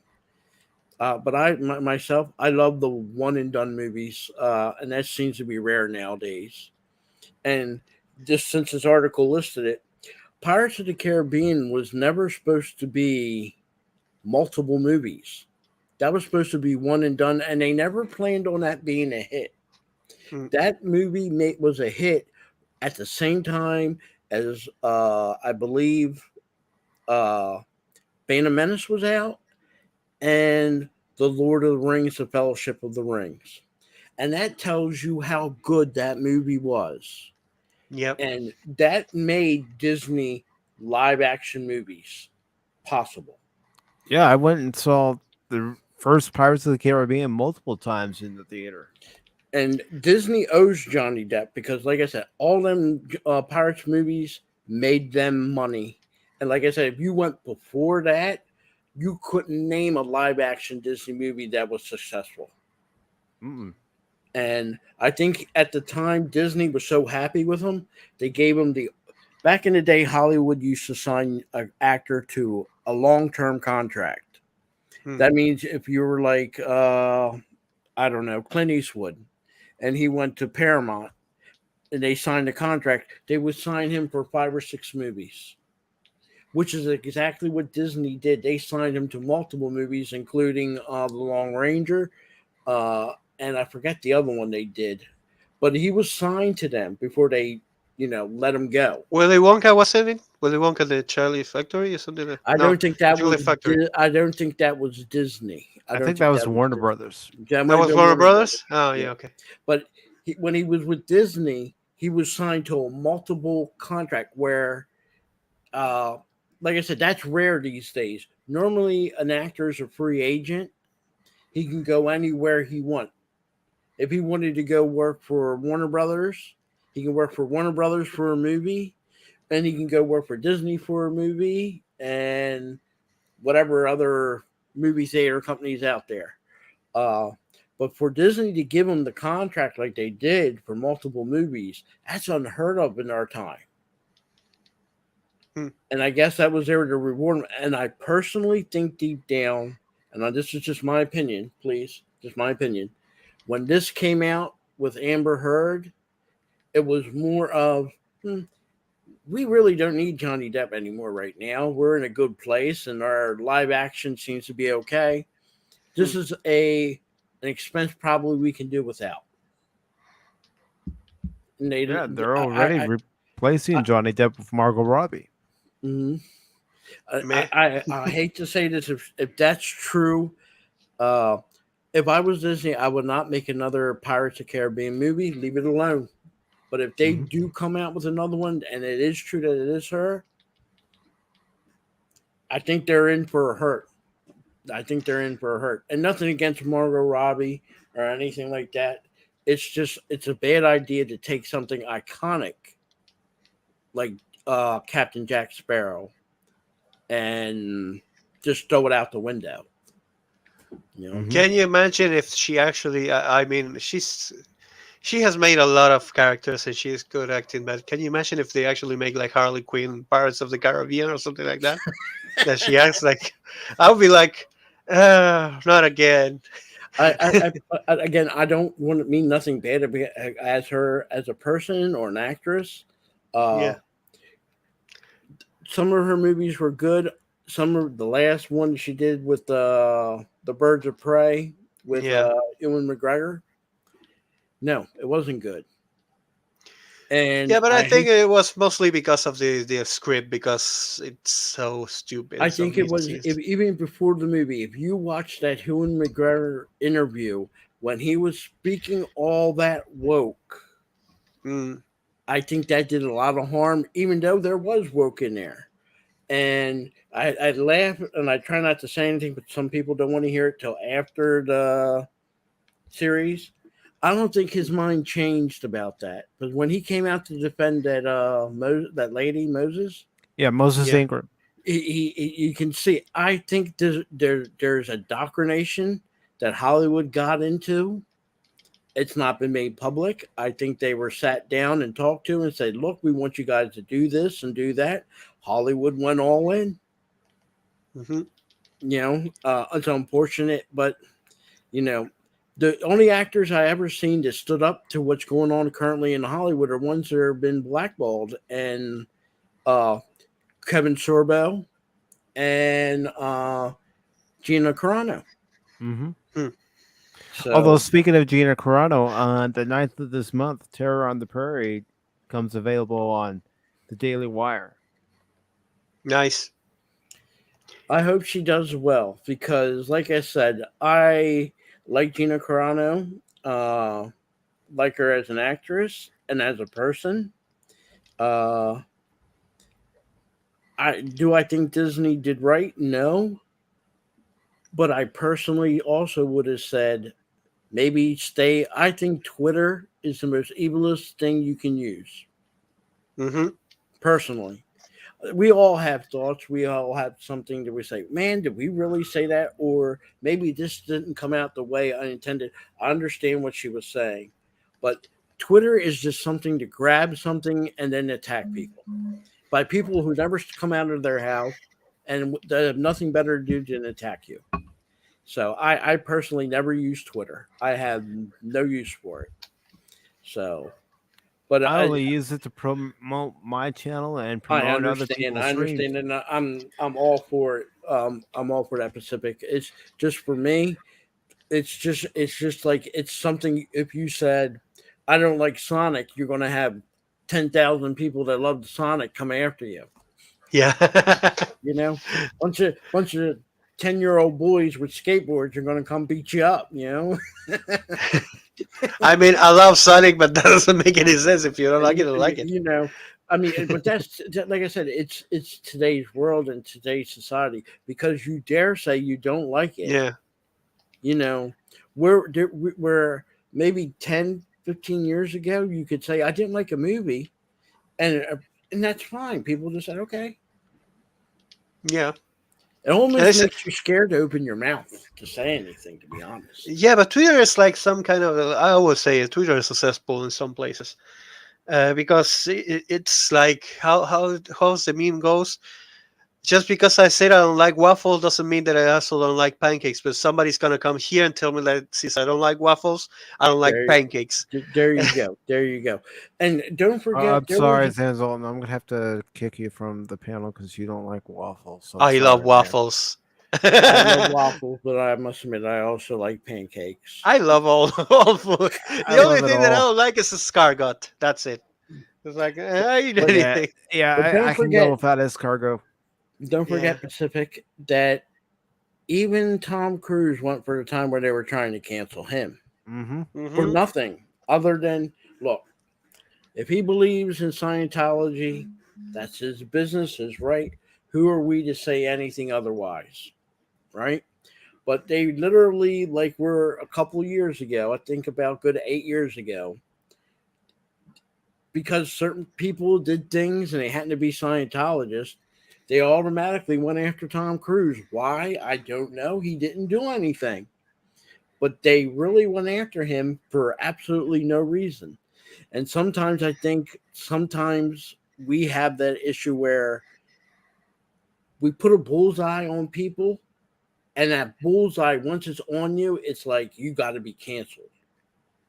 And I know a lot of people think this is new, but this is not new.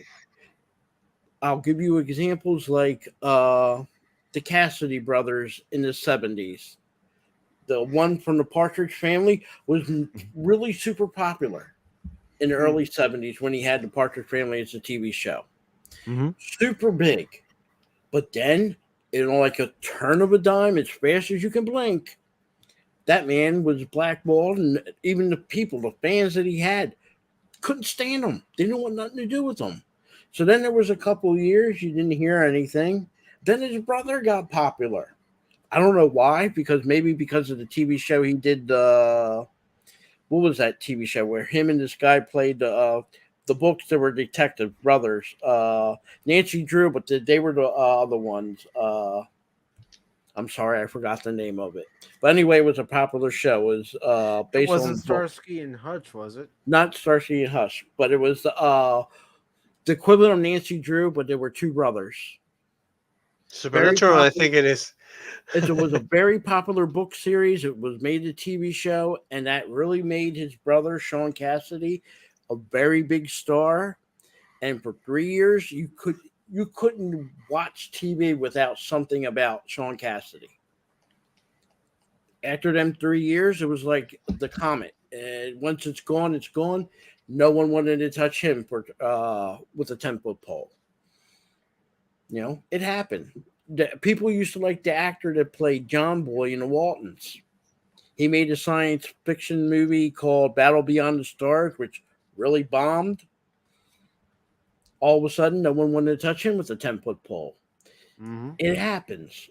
It happens. Today's superstar, popular person or whatever, big on the news, big in the industry, big in movies and music. 2 years from now, you couldn't find them if you wanted to. Yeah, because I mean, look at Tom Cruise. He's the last of a breed of 80 superstars that are still going strong. Was it The Mentalist? No.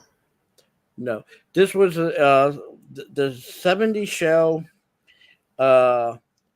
If I said the name of the books, you guys would know right away. But the same writer also wrote Nancy Drew, and that was it was mystery. It was a mystery, and both of them had TV shows, and it was based on mysteries that they solved. Okay, Mildred. All right. So while you're looking that up, Zanzol, and I'm going to go ahead and read this article a little more. Okay. And the article in this next paragraph says, at the international box office, the sequel to 1986's Top Gun took flight with 139 million, boosting its global total past 300 million. So that answers the worldwide total. It goes on to say, and a promising sign for summer movie season, Top Gun Maverick, without the help of costume heroes or fantastical spells, landed one of the top domestic openings of the pandemic after Spider-Man No Way Home, which made 260 million. Doctor Strange and the Multiverse of Madness, which is at 187 million. The Batman, 134 million. Hollywood hopes a range of movies like Jurassic World, which opens on June 9th, Elvis on June 24th, and Jordan Peele's Nope, July 22nd, will continue to entice audiences beyond the typically popular Marvel fare. Maverick also secured the biggest debut in Cruise's 40-year career, marking his first movie to surpass 100 million in a single weekend. War of the Worlds, which opened to 64 million in 2005, previously stood as Cruise's biggest opening weekend, followed by 2018's Mission Impossible Fallout with 61 million. Directed by Joseph Kosinski, the 170 million budgeted Top Gun Maverick picks up decades after the original and follows Cruise's Maverick Mitchell as he trains a new group of cocky aviators for a crucial assignment. The cast includes Miles Teller, Glenn Powell, John Hamm, Jennifer Connelly, and Val Kilmer, who played Iceman in the first Top Gun. Positive word of mouth, rapturous reviews, and Premium screens help to boost Top Gun's sales for Top Gun Maverick. The film, which pulled in 21 million domestically from IMAX alone, has a 97% Rotten Tomatoes and a rare A plus cinema score. As expected, nearly 55% ticket buyers were 35 or older, but that turnout is still impressive because adult audiences have been the most reluctant to return to theaters amid the pandemic. And dazzling stunts in Maverick managed to entice a significant percentage of younger moviegoers. The film's reception should be helpful in continuing the appeal to younger crowds. Despite countless delays, the Top Gun sequel was scheduled to open in the summer of 2020 until COVID scrambled those plans. Cruise was adamant that Maverick could play on the big screen, and it's well worth seeing on the big screen. I'm planning on going to see it again soon. Goes on to say, I'm grateful we made the decision to hang on. Paramount's domestic distribution chief Chris Aronson says about keeping the film in theaters. He predicts this movie is going to have a huge run. It's going to draw people to theaters who haven't been in a long time. Disney and 20th Century's The Bob Burgers movie, the only new release brave enough to battle Top Guns, served up 12.4 million over the traditional weekend and 14.8 million through Monday. That's a decent result for a modestly budgeted film based on an animated TV show. TV based animation is generally the smallest type of theatrical animation, says David A. Gross, who runs the movie consulting firm Franchise Entertainment Research. This is a good opening. Bob's Burgers movie landed in third place behind Doctor Strange and the Multiverse of Madness. Oh, they already released the Bob Burgers. I don't know. Yep. Oh, I need to actually go watch. I think I ought to have to pay some kind of streaming service because they're probably not gonna bring it here to Argentina. I have to look it up. All right. And it goes on to say that the newest Marvel Cinematic Universe installment declined roughly 50%, bringing in 15.8 million between Friday and Sunday and 20.5 million through Monday. With Monday's estimates, Doctor Strange and the Multiverse of Madness has generated a huge 375.8 million to date. Well, I got to be perfectly honest, and I'm just speaking for myself here. I'll let the panelists speak for themselves too, but I'm marveled out, to be perfectly honest, and I'd rather give Top Gun my money instead of going to see another Marvel. I don't think it's also just Top Gun. I'll be honest, and it's a shame to throw them in there, Batman. We're superhero worn out. We are superhero worn out. I really wish there was a break, where we don't get some superhero movies for a while. Give us time to recover. But especially with Marvel, it's too much because they've been going for several years. I mean, I mean, you only can take so much superhero movies, and it's eventually the bottom's going to fall out. It's just getting played too much. And I hate to put the Batman because DC kind of took a break there, but I would tell you this: if there was another superhero movie, let's just say Carnage, another Carnage movie came out, I don't care how great it is or how wonderful it was made, I do think it's going to get to the point where people are going to say, I don't want to see no more superhero movies. And think about it. Top Gun is the only movie we got that was a major success right now. If you take away, but look at there's the Batman, there's Spider-Man, and the Doctor Strange. 3 out of the 4 biggest movies this year, superhero movies. Like I said, you're Pacific. You're not the only one. I heard from a lot of different people. We're getting tired of it. Not tired of it to the point that I say don't make it again. Not something to say we need a 5-year break. I just think if they say, okay, let's just one of the companies say, let's take a break from movies. I think Marvel especially needs a break from it. You know, just kick it back, just hold off before you do another 2-3 movies, and give the fandom time to recover. If not, you're going to burn them out, and they're going to get to the point, never going to go there again. See them, bye, done. And not Mhm. only that, not only are we getting superhero movies, but the TV shows, the Yep. countless TV shows, whether it's from Disney or Warner Brothers.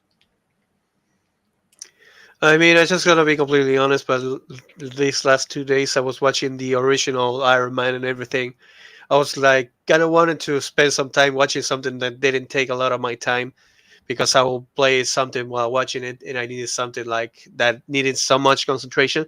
So I just put it in the background and I was watching it. And I was like, in the entire movies that I was watching, I was like, God damn it, destroy everything that I'm watching right now.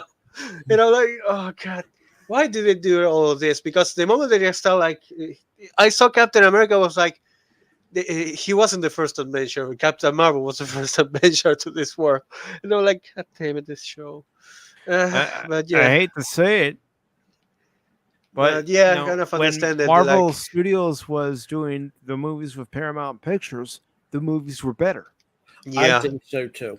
I think yeah. especially the X-Men were great. They I were greedy. They were like dirty. They were like they don't care about like even cursing or say some. They were direct, and I love that about those first movies. They were like, you saw Iron Man, and he was like going all the way to like cursing or going the, into a the funny thing is these companies had the chance to buy Marvel. When Marvel wanted to sell their rights to their characters, at first the only company that wanted to buy anything was Sony, and they bought a couple of them, but mainly Spider-Man. And I'm glad that Sony owns the rights to Spider-Man. Disney didn't decide to jump on board to this until the Spider-Man movies that came out in the early 2000s were big, saw they had an opportunity to, so then they started to acquire what no one else wanted to buy. No one didn't want to buy Iron Man, Captain America, and the characters that now, because of the movies, are popular.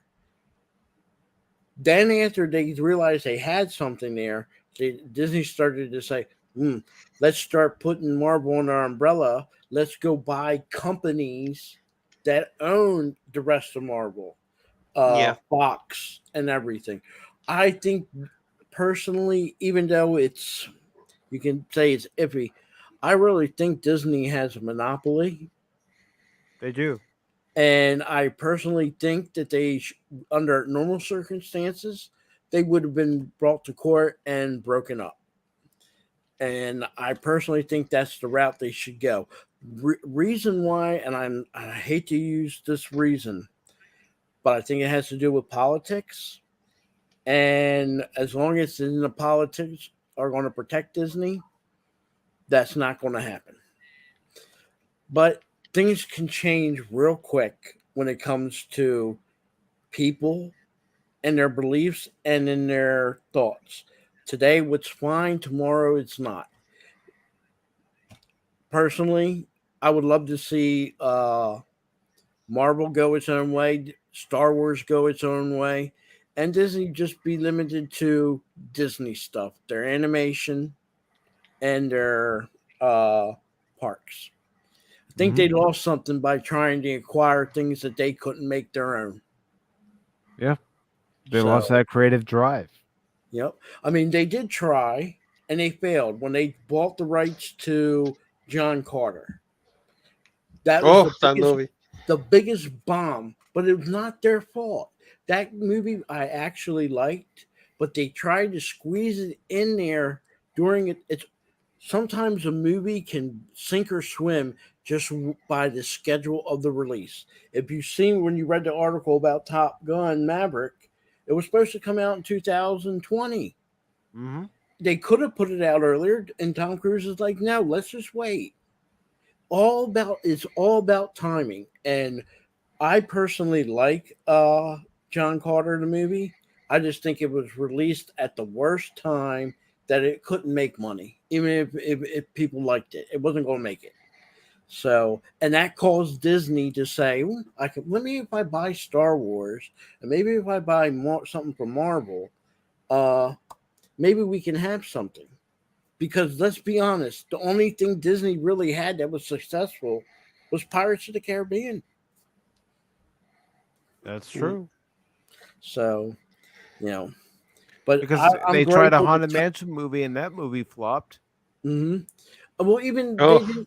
they didn't support Johnny Depp in the movie, even though they did make it, and it was Johnny Depp pushing it. The Lone Ranger. It didn't get the support, hype, or anything for it. They just threw it out there and just said, "Okay, it's Johnny Depp. Maybe it's enough to pull people in." Sometimes, even if you have a name actor, you can't release a movie like that. You got to have the support for it. Tom Cruise was smart, even though he didn't release the movie in 2020. From that point in 2020 till now, you got clips, trailers of that movie. You got something that constantly said, "Oh, this looks good. I might, going by the trailer, might want to go see that movie." Yeah. I can you guys say that you actually saw a trailer for the Lone Ranger movie? I don't remember even I watched the movie and I can't even remember something about it.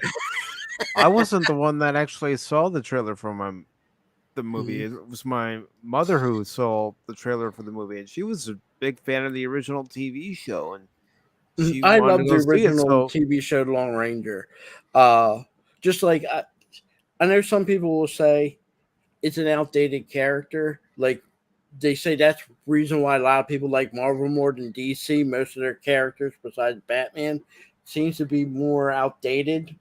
And the reason is yes, because they were made and created decades before Marvel even was even thought of. mhm. So could they use a modernization of their characters? Sure. But I think Lone Ranger, if they would have done something, maybe Disney, if they would have done like a cartoon before the movie, because there's a lot of kids, they don't know who the Lone Ranger is. Mm-mm. So they have no idea. So you're expecting kids or somebody wanting to go see the Lone Ranger, which I still see as kids and nostalgia adults to go see that, to go want to see that. No, they don't know nothing about it. No, but I'll tell you this, Phil. When I went and saw my late mother, she and I both enjoyed it. That's what I'm saying. It's not necessarily because the movie didn't make money and it wasn't a success in the box office. Doesn't mean it wasn't a good movie. There's some movies out there you could say right off the bat, this is a lousy movie. This should never have been made. But there's a lot of movies out there. Willow. Willow did not do that great in the movie theaters. Where it got its life was at the time when it got out of movie theaters, it went to pay TV, HBO, Cinemax. They had a different one, VHS. Showtime. That's what was put Willow on the map. That's what gave a lot of some of these movies that didn't do good in the theater a second life. And Willow really benefited from pay TV back in the day. Mhm. Really did. I'm not saying it didn't make money in the movie theaters. That's not what I'm saying.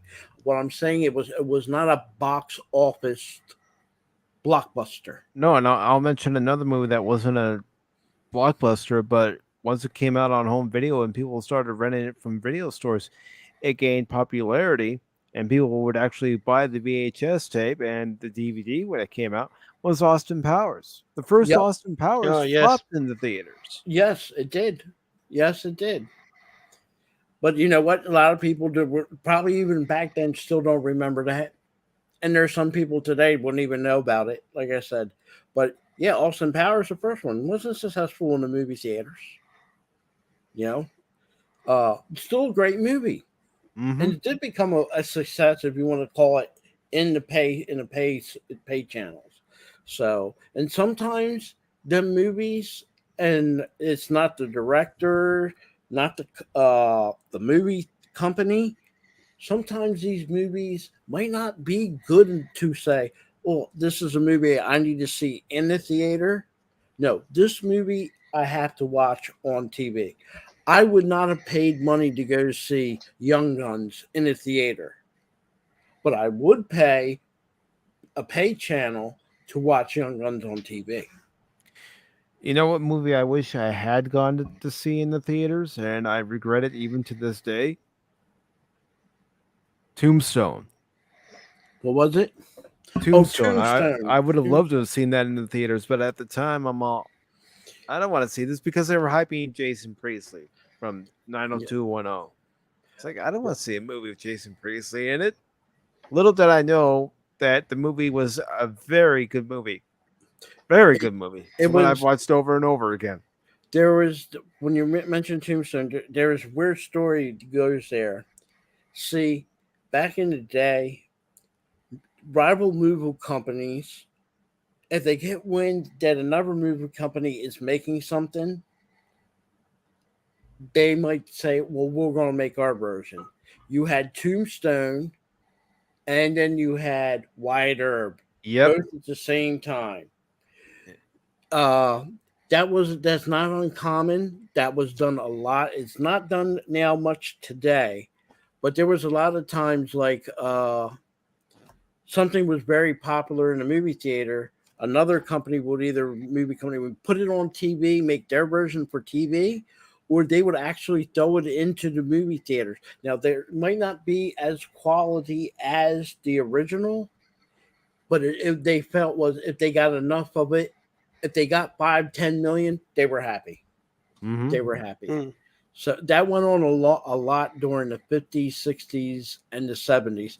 Not so much in the 80s, but that particular event with Wyatt Earp and Tombstone at the same time, that was funny. I can remember when I went to Tombstone and I saw right across the hall from it, on the opposite side was Wyatt Earp. So, yeah, and I've seen both movies, and I'll be honest, I prefer Tombstone over Wyatt Earp. Yep. Even though the Wyatt Earp is more historical. Mm-hmm. Sometimes, I hate to say, historical movies really shouldn't be made. I know they love doing it, but very rarely, one, do they get it all right, and two, even if they try to get it even halfway right, is not a good movie.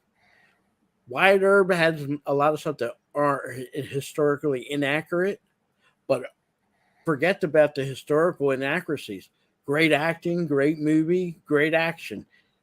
The other one, Wyatt Earp, was long, dull, and boring. Mm-hmm.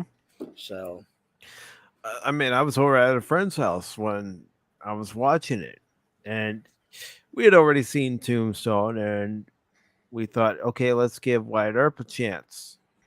We only got 15 minutes into the movie, and we all looked at each other.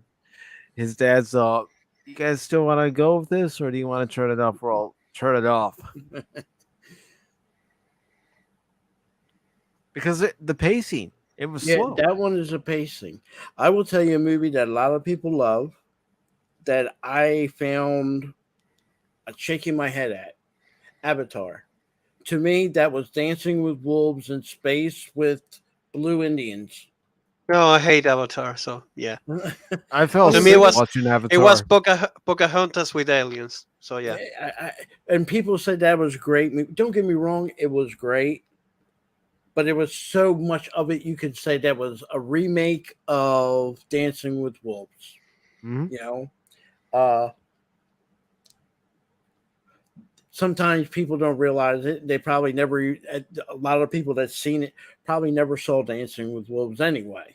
But if you were to watch Dancing with Wolves and then play the Avatar movie right afterwards, you'd be like, wow. This is the same movie. It's practically the exact same movie. It practically is. And, you know, and like I said, Hollywood's known for doing that. And, you know, sometimes it's obvious and sometimes they manage to mask it. So, be right back. I'm gonna go look for something to drink because my mouth is parched. I'll be right back. Okay, while you're doing that, I'll go ahead and start reading this next article from comicbookmovie.com.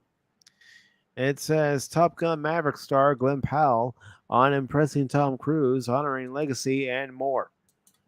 Top Gun Maverick introduces a ton of new talent, including Glenn Powell as Hangman, and we're able to catch up with the rising star to talk about his role in the film, working with Tom Cruise, and more.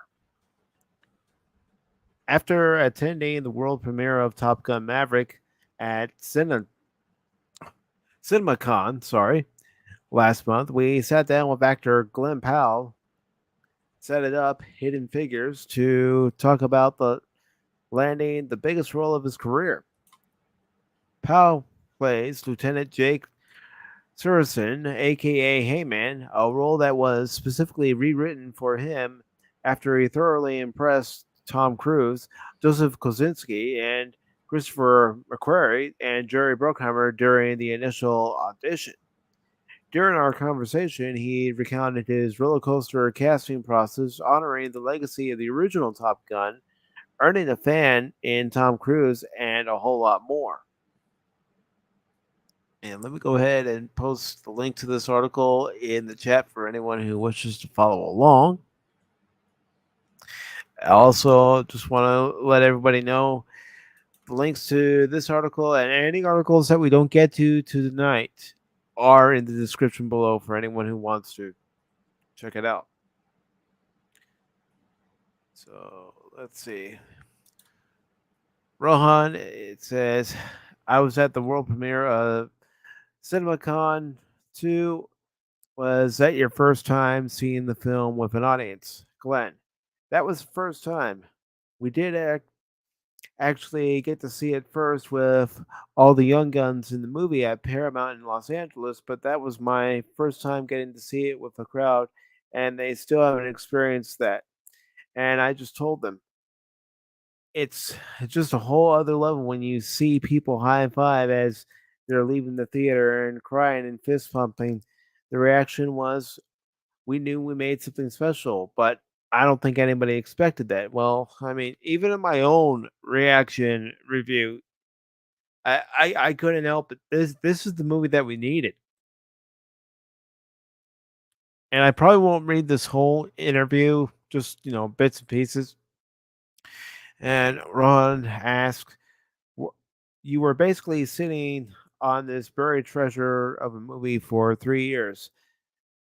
What was that experience like, and did it help further bond you with your castmates since you're all going through the same thing?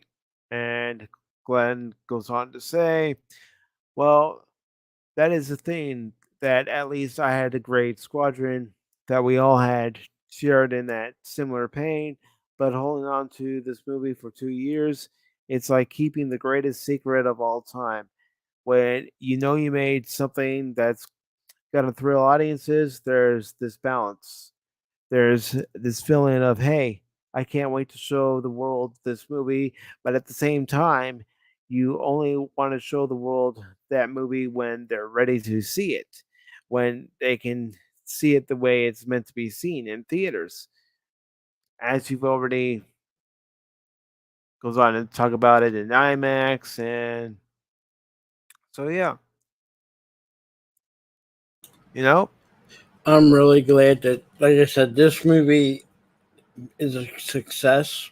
I've been looking forward for this movie for the last 2 years. I'm glad I hope it does better than most of the comic book movies. And Tom Cruise needs all the credit for this. And the only thing that I hope is it's after Top Gun Maverick, it's done. Yeah. It doesn't need to be forced into a third movie. It doesn't need to be, okay, even if they decide, let's say, for sake of argument, not have Tom Cruise's character in another Top Gun movie. No more. Don't do no more. Leave it alone. Yeah, if you have a sequel that actually works, never try to keep it going. It always fails. I think in today's, like I said, the fear for me is seeing it as other movies as soon as they see it's a success, boom, we got to have a 2, we have to have a 3, we got to have a 4. And in some cases it's good, in some cases it's bad. This is the one where after this one, we get our, let's say we got our Tom Cruise Maverick back, and we got to say, we say our goodbyes, Yeah. done. So, and that's the way some movies should be done. Like I said, the standalone movies seem to be going out the wind now, and it's sad because some of the best movies ever made were standalone. So, Yeah, and it's a shame because, for example, I have never seen. Well, I've seen it as a little kid, and then I saw once again that movie, Dark Crystal. I don't know if you ever saw that movie. It's a Yeah, classic. I used to watch it all the time as a kid. I Yeah, I seen seen it Dark like. Crystal, the original, as a kid. I even seen the attempt when they did the recent one on Netflix, and I did like it. Yeah, they But I told me don't to think actually they watch have that any one. plans on doing another season on that. It was one season and done, which I'm fine with. But Yeah, a lot of after, people tell me like watch that Netflix show, and I don't know if to watch it because I think some people told me like they wanted to make another season just to complete the story, and I don't know if it does it end or just it ends with to an me, I open. got enough that I don't need no more. Mm. And when I say that, I mean not just for another season. No, please, no movie. Mm-hmm. Again, like I said, sometimes a movie is good to be done. To me, like for example, exactly what's going on with Obi-Wan. A TV show was supposed to be a movie, but a TV show of a period in time we really didn't. A lot of people really didn't need, didn't ask for, kind of forced, and for me breaks canon. I rather they never touched it. Just leave it alone. Come up with something new. Okay. I know they were really wanting to bring Obi-Wan and Hugh McGregor and Mr. Hayden Christensen back into Star Wars. You know what I would have said? Create something new, make them new characters, aliens if you want to, and make them have another show. Something maybe 1,000 years before A New Hope. I would be all for that. Something totally new. I don't think we needed to have another squeeze in between Revenge of the Sith and A New Hope. We already have that. We have Rogue One. Do we need further squeezing? I feel, Not that's just only my did we feeling. have Rogue One, but we also had Rebels. Yeah. And like I said, I know a lot of people were upset that Grand Inquisitor supposedly gets killed, or looks like he gets killed. I understand people that love Rebels and everything. I was more concerned of them breaking canon by just having Obi-Wan leave the planet. Unless, to me, right now, the reason Obi-Wan was there was to protect Luke. And as of right now, and everything you've seen in the first episode shows more reason why Obi-Wan is supposed to be there protecting Luke.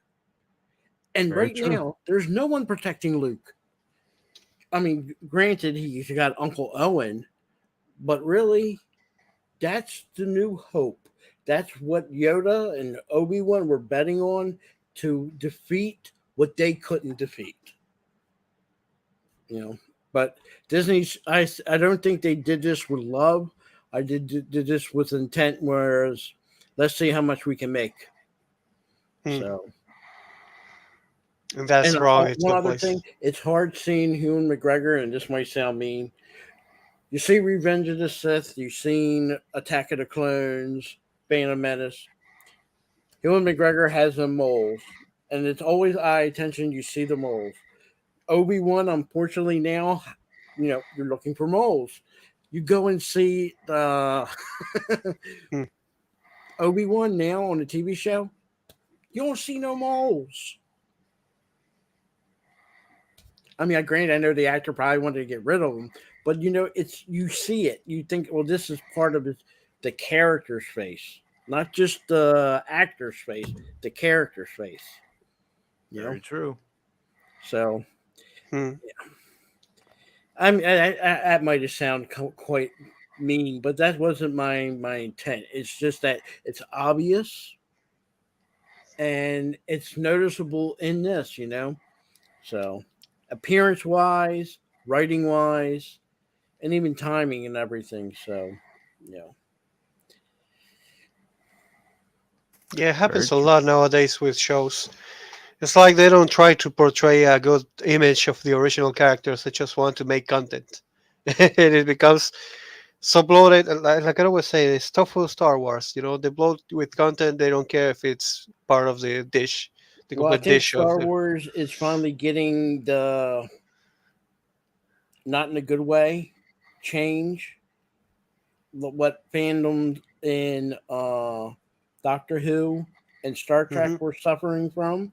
Now it's Star Wars' turn. Not that we didn't have it, but we didn't have it to the degree that Doctor Who fans had it or Star Trek fans have it. So I think this is fans of Star Wars now getting the true ripping of the gut, if you, as a lack of a better term. So Hmm. A- I can't And believe that we have come to this place. yeah, because I know people who were looking forward to Obi-Wan. They were hoping that Obi-Wan would be the series that redeemed Star Wars after the Book of Boba Fett. But Okay, let me. unfortunately, and this is just my opinion, folks. Everybody has an opinion, and this is just mine. But I've seen the first 3 episodes of Obi-Wan Kenobi, and they're atrocious. It ruins canon and it ruins the characters. Indeed, they do. I honestly think in the case of Star Wars, if people more like us are upset by what's going on and realizing Disney is not going to change until what happened to Warner Brothers happens to them. And even then, I doubt they will do a change. Our hope for Star Wars probably rely on independent content creators, people on YouTube that make fandom movies for no money at all. There's a lot of them. I can name like 4 good ones off the top of my head, and they're probably the best Star Wars we got since Rogue One. I'll name one And now that you and I both know: Everest Productions. yep. So I think as far as saying Star Wars is dead, I will never say that. I will say Star Wars has to go just like the Jedi did when Order 66 got to go underground. And our underground is going to be independent creators creating Star Wars. That will be the only way we survive the dark times. And maybe someone new would take hold of Disney. I think a lot of people say get rid of Kathleen Kennedy. It's not going to. That's not going to do it. It's not just It's her. it's got to be her, and it's got to be the board of directors and the CEO. And I know a lot of people say, well, George Lucas and Mr. Spielberg have the largest shares in Disney. Having the largest shares in Disney does not put you on the board of directors. The board of directors are the ones that have the power. And if you notice, most of the crazy responses and sayings coming from Disney's board of directors, you'll see that's just as much woke as anything that ever came out of Kathleen Kennedy's mouth. Mm-hmm. And unfortunately, that's where the power is. And until that gets changed, there's no hope for Disney. So it's sad, it's hurtful, but that's just the reality of it. And I know there's a lot of people say you can pick and choose. I'm not picking and choosing. When I go to a movie, I think of it like a dinner. I want to enjoy it as a whole. I'm not going to sit there and say, well, they have the best dessert, but the dinner sucks so but I'm going to still sit here and eat the dinner. No, I'm not going to sit there and eat the dinner. When I go, I want my food to be done the way they are supposed to do it done, and I expect it to be done that way. I'm a customer. There was an old saying: the customer's always right. It's like if you're going to buy a laptop or a desktop computer, and you know, when you order it, it's supposed to have, a certain amount of hard drive space, and whether it's a traditional hard disk drive or a solid state drive, you know, Mhm. and a certain amount of RAM, and its processor is supposed to be either an i5 or an i7 or an AMD processor, but you receive that laptop or desktop computer and it's not what you ordered and it's not what's in the description. You even turn it on and you look at all that stats and you're going, this is not the computer I ordered, and then you email the company and you send them screenshots saying this is not the item I ordered, and that company says it is, and then you keep showing them more and more evidence. Eventually, you're either gonna get the product you want or get your money back. And I'm relating a experience I had where I showed them my receipts and was able to get my money back because it wasn't the laptop that I had ordered. And totally understand. I know a lot of people say, well, hey, you got an AMD processor as opposed to an Intel processor, but your AMD processor was probably better. People don't understand, even though it might have been better, there's differences between an Intel and AMD. On an Intel, you might not need liquid cooling to cool it down. AMD, I guarantee you, if you got a high processor, you got to have liquid cooling. And that makes a difference. People say, oh, it's minuscule. I'm not saying AMD is worse than Intel or not worse. That's like, to me, the classic argument. Do you buy a Chevy or do you buy a Ford? But if you went to a Ford dealer and you say, look, when that comes off the lot or the manufacturer in Detroit, when it was made in Detroit, I want an F10 with an 8-cylinder engine painted black and cherry red. And they hand you a Chevy with a 6-cylinder engine painted blue and green. It's not what you asked for. It's not what you ordered. It is not what you wanted. And that's the funniest thing, because we all know that, since a lot of people will tell to you like, you didn't buy it, and I'm saying like, yes, I did pay for Disney Plus. Technically, I did buy it. So if they release something like that and I don't like it, I have the opinion to not like it, and it doesn't matter if it goes against what you think. It's like, I didn't like it. That's it. But yeah, if you kind of like say something like that nowadays, then yeah. Today, No, it's because like you get if you were to say criticized for it. it's if you said it was you're racist or something like that, we're going to shame you. Yeah. It shouldn't be the company or like Disney saying, "Oh, we're going to shame you." It's not their job to shame anybody. Why? Where in the world does Disney have a right to come out and say anything one way or the other than its job or what you think would be their job, making movies and TV shows for entertainment purposes? That should be their sole and only purpose. Anything else does not matter. Exactly. If I was a stockholder and I was on the board of directors or whatever involving with Disney, that's where I would say our focus on. Not worrying about what's going on out in the world of politics. Politics is not Disney's job. That's not their job. To telling people what they should do and what they can't, that's not Disney's job. Disney's job is to entertain you. When they make a movie, the movie is supposed to take you out of the world that you're living in for a short time and put you in a fantasy world or a story that takes you away from what you're dealing with. You don't need to have a problem at home and then watch something and being told you have a further problem. Mm-hmm. That's not the purpose of the movies. That never was a purpose of a movie. And it's No. definitely not something Walt Disney himself would have wanted. Walt Disney was all about, I'll make something fun and likable so that the whole family can enjoy. And you guys can believe this or not, but I have canceled some subscriptions of MLB.TV, and years where the Cubs have absolutely sucked.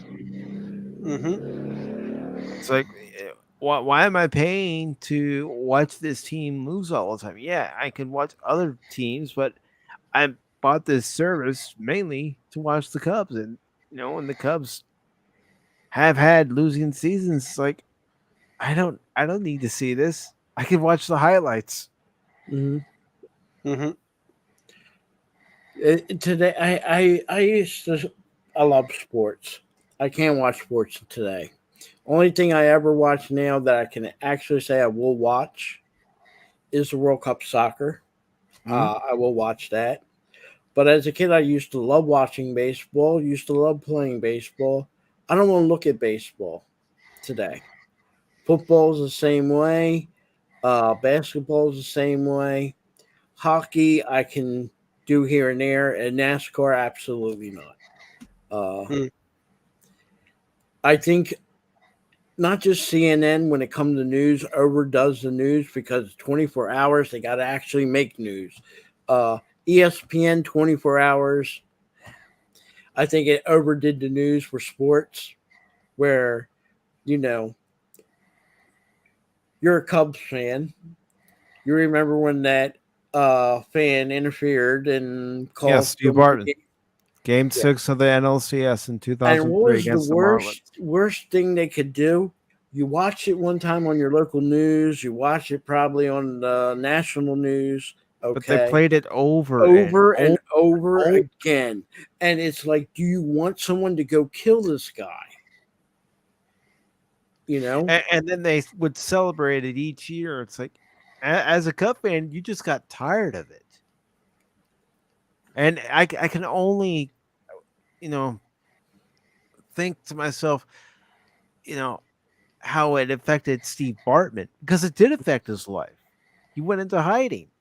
9 times out of 10, and I don't care if that is a home field and that it was his team. He was a Cubs fan. 9 times out of 10, a fly ball's coming that direction. Your first think is, I'm going to catch it because I'm there to get a ball. Yeah. Could that outfielder have caught the ball? Possibly. But how many times the ball caught it? What would have happened if the ball hit his glove and then landed in his lap?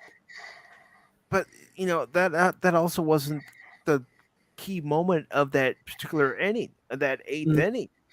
The key moment of that 8th inning was a routine ground ball to Alex Gonzalez, which should have been a double play to get the Cubs out of the inning, and he makes the error.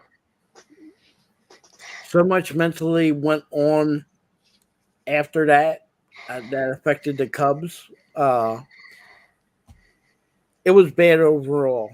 And I think that's one of the times where, as a sports news station or thing, you do say about it, but then you drop it the next day. Because, first of all, you're going to piss off people that are, let's face it, there's diehard fans of every sports team.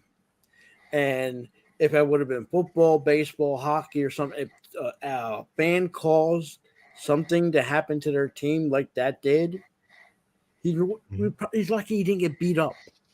Yeah. So, if something would have happened, what would ESPN and some of these stations would have done? Oh, poor guy, he ends up getting something happen. No, you overplayed it. You kept. It's kind of like when your team loses a sport event. Let's just say, for example, the Cubs and the A's go into World Series this year. Not happening, but let's just say it happened. Hypothetically. Let's say the Cubs lose the World Series, swept in 4 games. There'll be some pissed off excuse my language, pissed Cubs fans, right? Last thing you want to see it is 30 times on ESPN, constantly showing that. You know, I mean, after the first time, the day that they lost, that's it, done. Next day, don't rub it. And to me, it's like it's rubbing salt in the wound. And I think ESPN had a habit of doing that ever since they started. You know, I'm not talking like when you got like the replays on the show and you're doing the review like you do.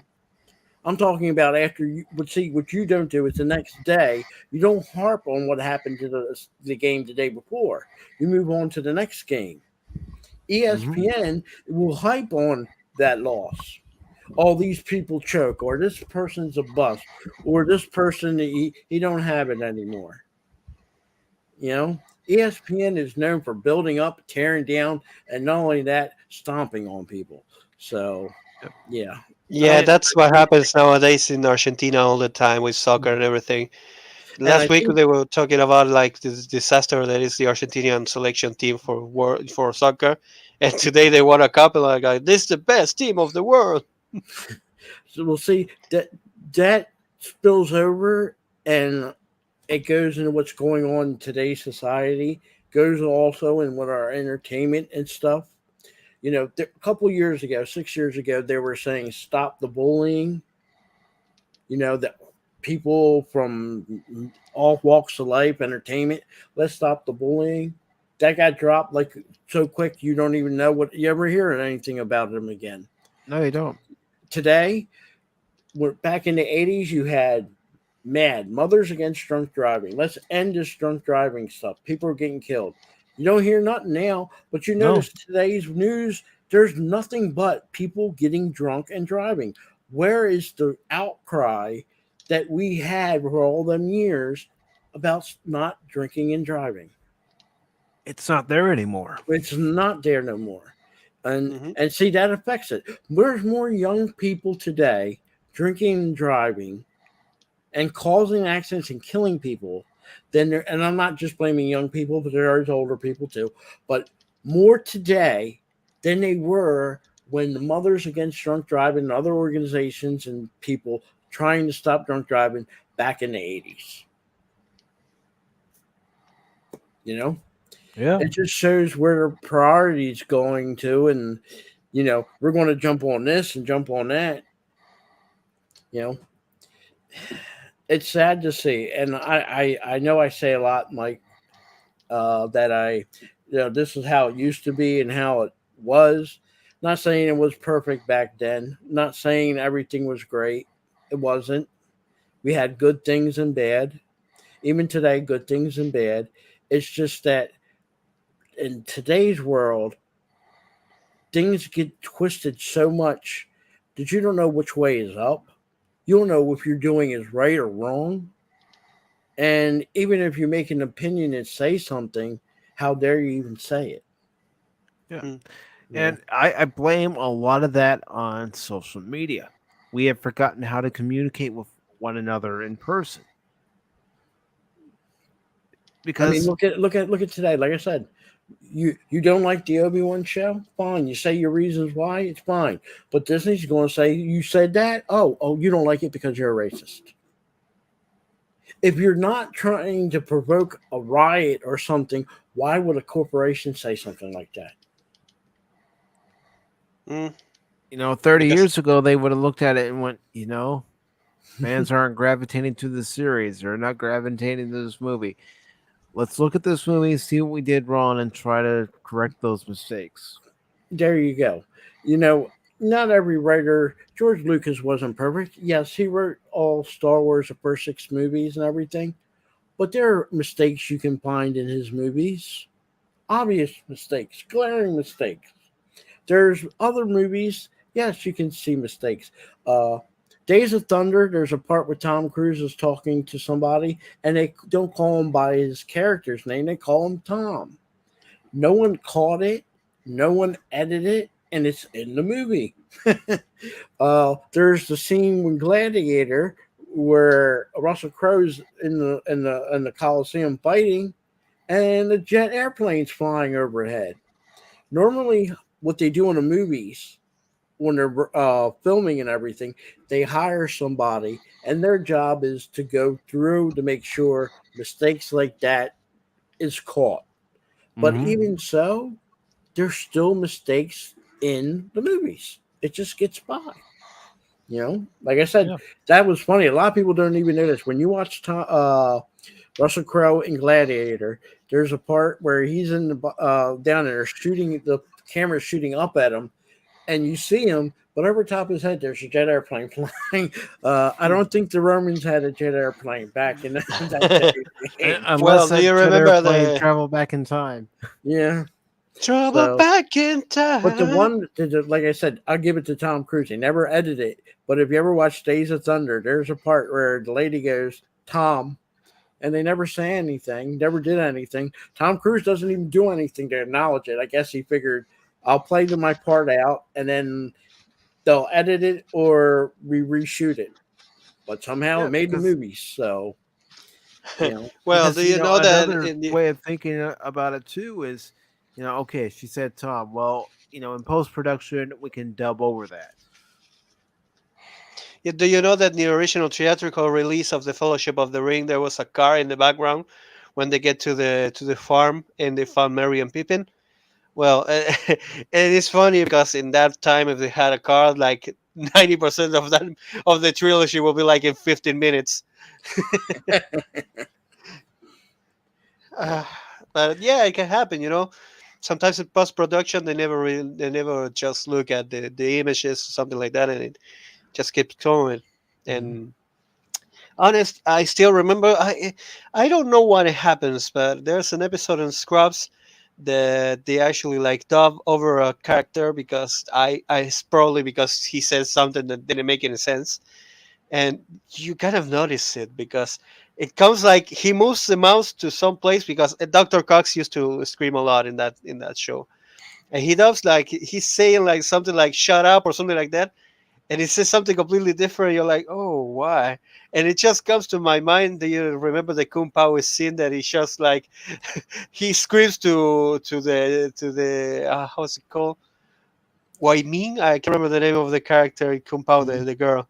And it says like, I implore you to reconsider. And he's screaming his lungs out to the face, and it's awesome. That scene is so funny.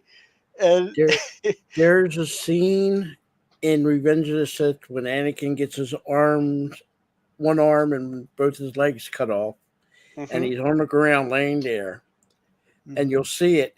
He says something, but you don't hear him.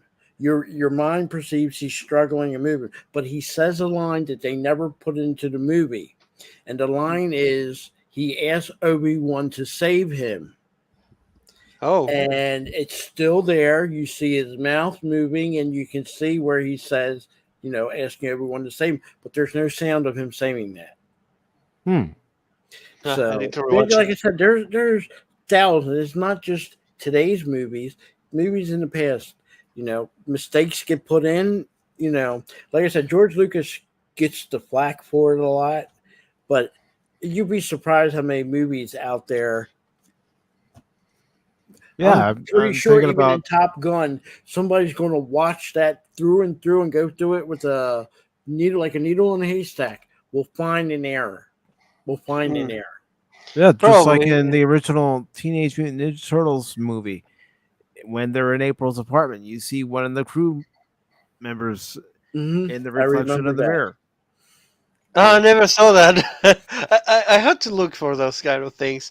I still remember that one day I was watching one of the shows here in Argentina, and it's funny because you kind of see the boom, the boom mic in the middle of a scene, and you're like, oh.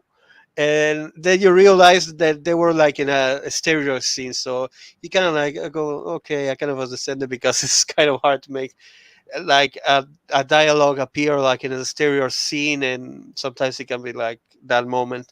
But I remember seeing it also in a Friends episode. The mic completely, like you can see it completely. I can't remember which Like I episode. said, it happens a lot. And like I said, Yeah. it's harder for them on a TV show. When they used to have the live showing before a live audience, You couldn't get away with that, even if you tried. If they made an error, it's there, it's done. But some of these shows today, where they're pre-recorded, they do still have like the people in the movie industry that watches the show and they edit it. Yeah, but even then, you can, like I said, their mistakes are everywhere, everywhere. I still remember there's the movie from Uwe Boll, Alone in the Dark. There's a scene that they're actually like shooting into the darkness, and one of the shoots actually hits the guy, but in the post production, in the effect of the shoot of the bullet, you can see the bullet going flying all the way to the top and never hits the guy.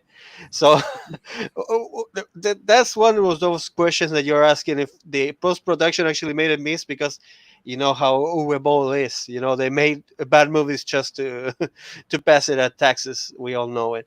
So kind of like wonder if that was the purpose or not. But it's hilarious up to I this day. mean, there's some shows you see the costume errors,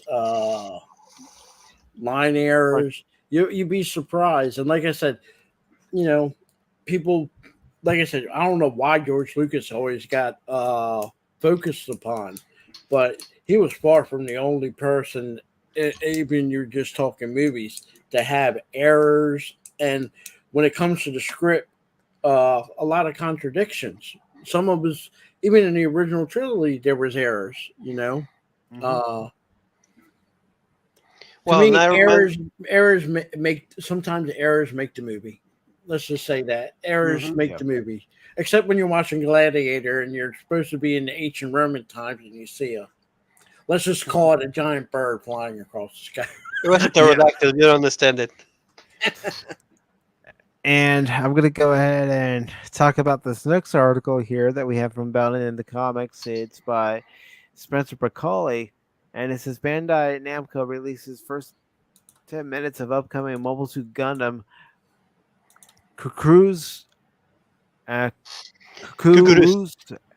I don't know. I'm trying here. Cucuruz. Dean's Island film.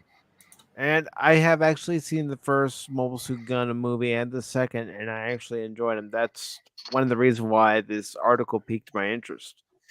It says Bandai Namco has released the first 10 minutes of their upcoming Mobile Suit Gundam Cucuruz Dean's Island ahead of the film's fast approaching June release date.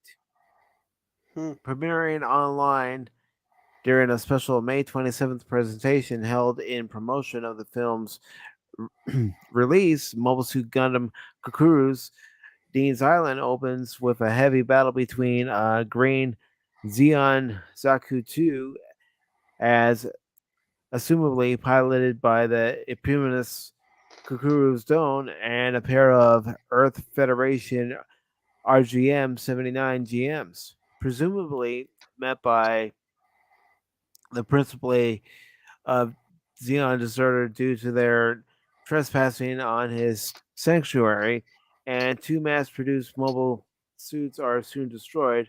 Their gunpowder transport ship being burned for good measure by the mysterious Zaku as it looks on contemplation. So it goes on to say, from there, the film transitions to introducing a number of familiar faces along the Earth Federation forces, beginning with Bright Noah, CB Ken Narita, Sesshomaru. Sesshomaru. I'm trying, brother. Pacific, I have to go. Thank you guys Okay. for having me on and joining you guys. Hopefully, I didn't sound like an old fart. And No, brother, you're Yeah, no more than welcome problem. to come on. I appreciate you coming anytime on. you need me, just send me a message, and if I reply and I can get on, I will get on. Dude, you're on Twitter, right? No, you weren't on Twitter. You just told me. Like, no, because I remember seeing a film like Kraken in Twitter. I was like, if you were listening, that it I'll was give you fully. the quick story of how I got this. I didn't make this name. I'm not Oh. really computer savvy. My nephew is Irish. Oh, And I'm full-blooded Italian, and I bust on him that if he goes out in the moonlight, he gets moonburn. So I give him every Irish joke in the world. So his revenge was when he was setting me up for Google. nickname. He yeah. goes, "You have two choices: Bill McCracken or Pat McGroin, and I went with Bill McCracken. I'll take the abuse, but I will not take the abuse of Pat McGroin. No. I wouldn't either, Phil. Yeah, Well, thank you guys, and you guys have a good night and good night. Thank to you, the brother. chat. Night to you too, Anytime. man. Bye. Bye Have a bye. great night.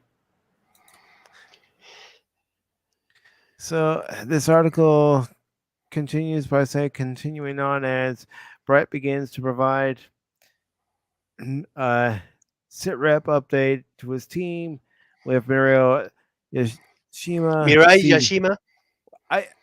I'll let you say the names because you're better at it than I. Okay, so it's Mirai Yashima, which is the voice of Satomi Arai, Beatrice on RE0, starting life in another world, and Sai Lamas, which is the CV Megumi Hira. I can read the name. Megumi Hirai, Gone Frex on Hunter x Hunter. Yeah, those are classic voices, and it's that's the end of the. Okay, Kai Shiden, which is a Toshio Furukawa, a Piccolo of Dragon Ball series, and Hayato Kobayashi, which is from the boys Hideki Nakanashi, Yunosuke Sakurai from Moshidora. I have never heard of Moshidora. Neither have I, and I'm And still fairly finally, new to anime. Fraro from the boys. CB means the boys that actually like character boys. Misato Fukuen, Himiko Toga from My Hero Academy, Boku no Hero, I call it like that, and legendary Mobile Suit Gundam protagonist himself, Amuro Rai, which is made by Ryoru Urusha, the character long-time franchise actor. How are you, Desharuni? I actually was waiting to get in for the Gundam segment, so I'm all ears right now. But and I see fucking Amuro, so yeah, I'm excited. I don't know. I just jumped in, like I said, I was working on something. I'm still running another stream, and I was watching you guys the whole time, and I see fucking Kai.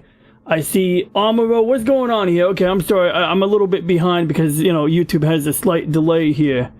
They say that the presentation was there's a special presentation on 27th of May, and they're going to be releasing this movie entirely. But the special presentation was only in Japan, so yeah. And I see someone was informed about the destruction of 2 RGM-79s and their pilots. The trailer then concludes with the Young Earth Federation forces being deployed to Cucuruz, Doan's Island. Is that episode? I might have some background on that. As Bright Noah, the captain of the White Base, a Pegasus-class starship, by the way, speaks on the upcoming operation with Mirai, his soon-to-be wife, but not yet. And that is the OG. And continue. Oh, I get to read this? No problem. Yeah, Go ahead. You know your Gundam, so go. I'm so disconnected from the mouse. Okay, anyway, so set to be directed by Yokazaki Yasuhiko. Yoshikazu.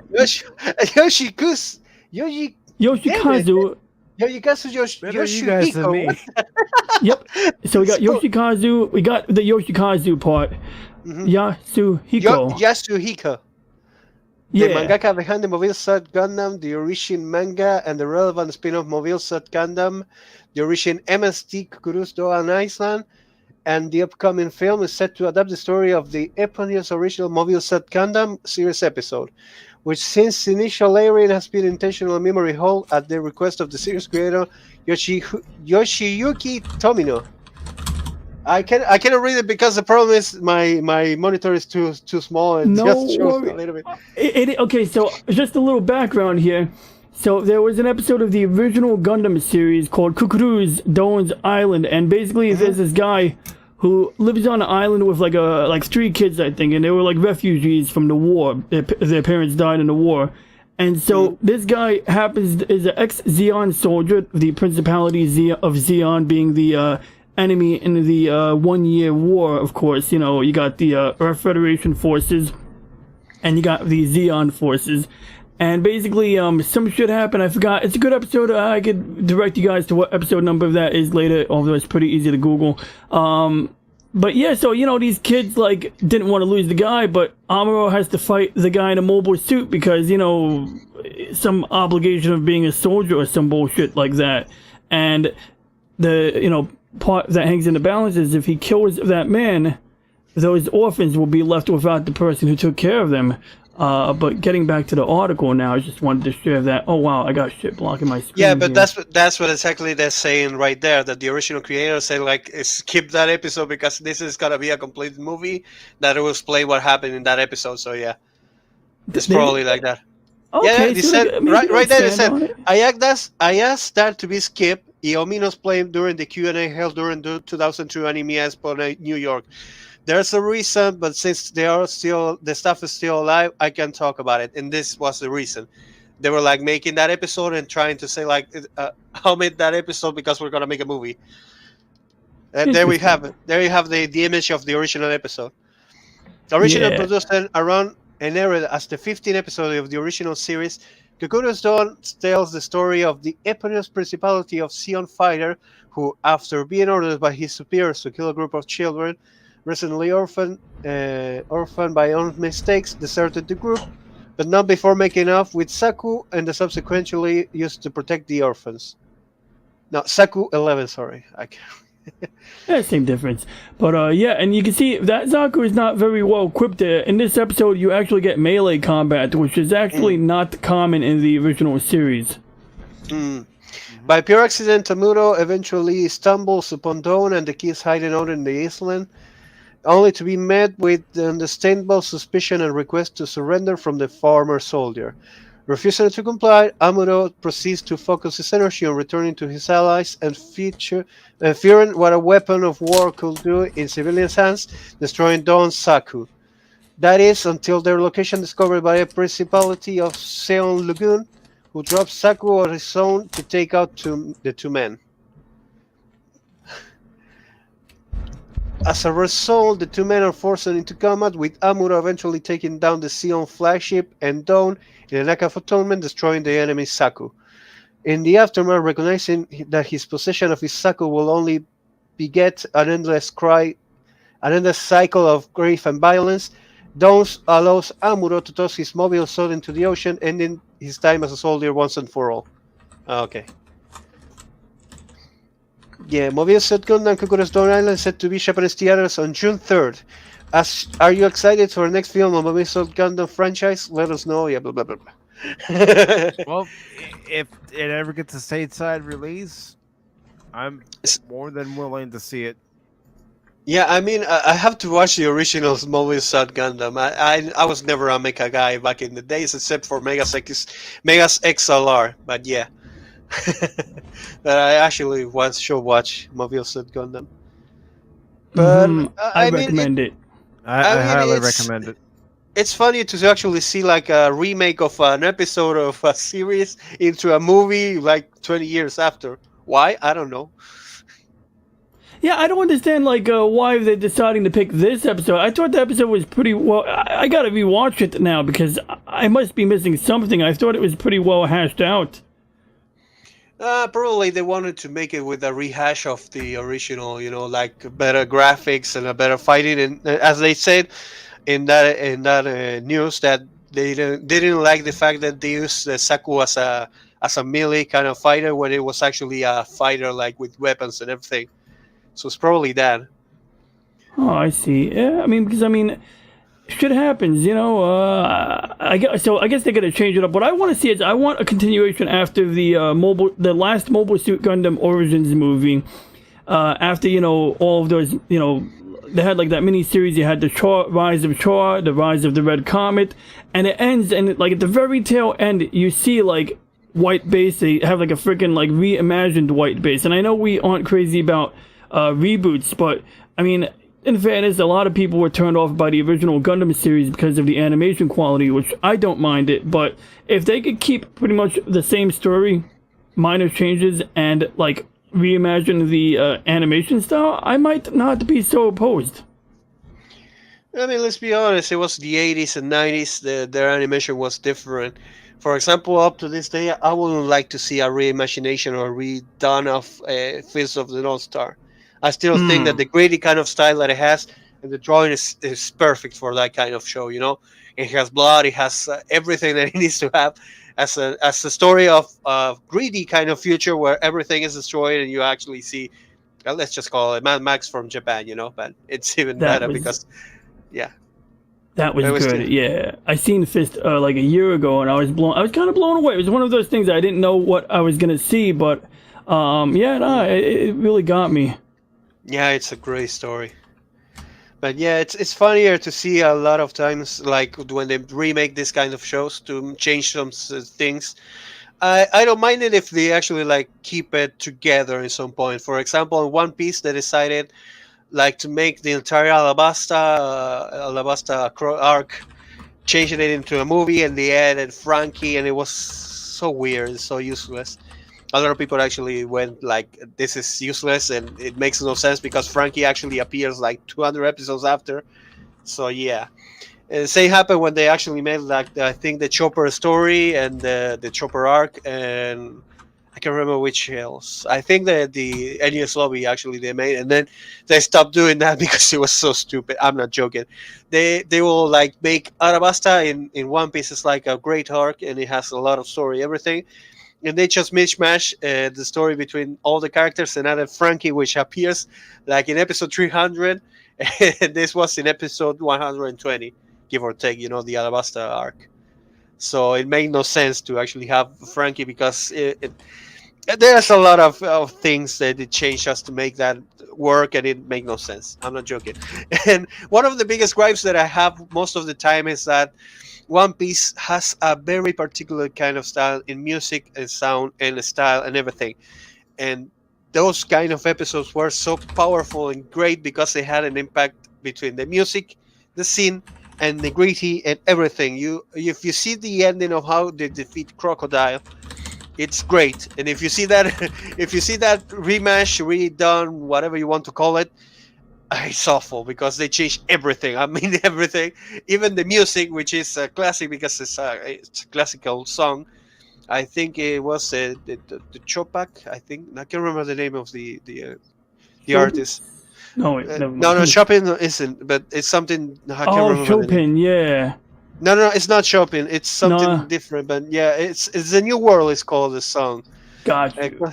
So it is a classic song, and they actually cut it off and put it Symphony number 9 of Dvorak. They would have it, and that is the song that is actually playing was he defeats a crocodile, and it makes so much sense because it's a powerful song and everything. And they just cut it off, and the last attack is kind of like simple and doesn't make any sense. So yeah, and this is the same. If they actually like keep this style and everything, I'll be completely okay. But if they change everything, probably I won't like it. It's just like me. I mean, One Piece did it badly. I don't know. Perhaps this show actually makes it great. All right. Look forward to it.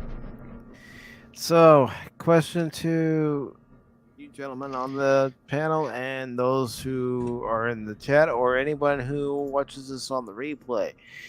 Are you a fan of Mountain Dew? I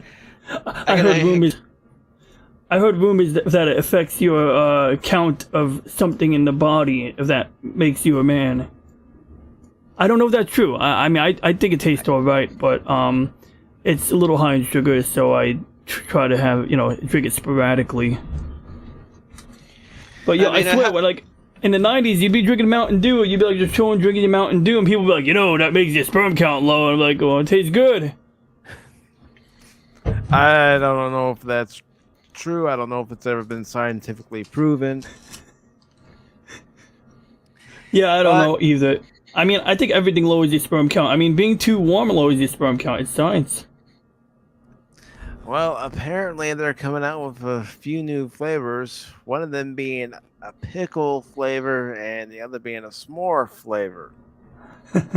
I gotta tell you this right now, folks. I am not trying it. I am not trying it for views. I'm not trying it for any reason whatsoever. What do you mean with pickle? Are they actually making the Mountain Dew pickle?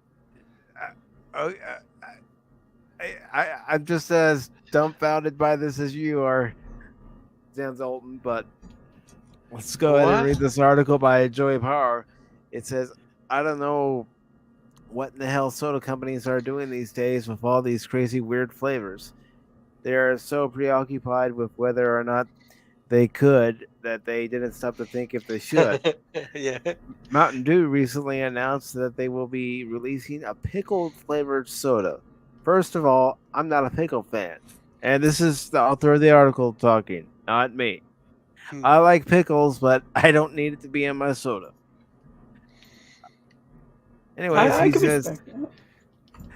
I'm not a pickle fan, so this does not appeal to me at all. That just sounds gross. Yeah, it is gross. But maybe pickle lovers will like it. Not this one. They also announced a s'more flavor, and I love s'mores, but that sounds more gross than pickle. Yeah. What the I what don't the know. heck I mean, are you guys thinking? I'm split. I want to try the s'mores one. I mean, look, it's sweet already, so s'mores seems compatible. But pickle, I mean, what kind of pickle? You know what I mean? Like, True. they got different varieties of pickle, but like, I mean, if I'm thinking about the sour pickles, I don't see this working. I mean, it's like they. Do you understand that they're actually making? Probably it says like flavor everything, but they can actually make a lot of money because they just grab the the sour pickle like the rest of the people that throw it in the trash and like use that to make new sodas.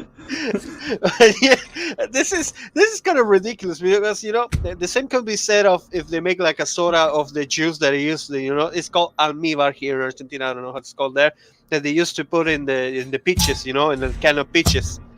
And it's the same. It's kind of like a flavor that doesn't go well with something carbonated, because it's the carbonated actually has acid taste to a sweet kind of flavor.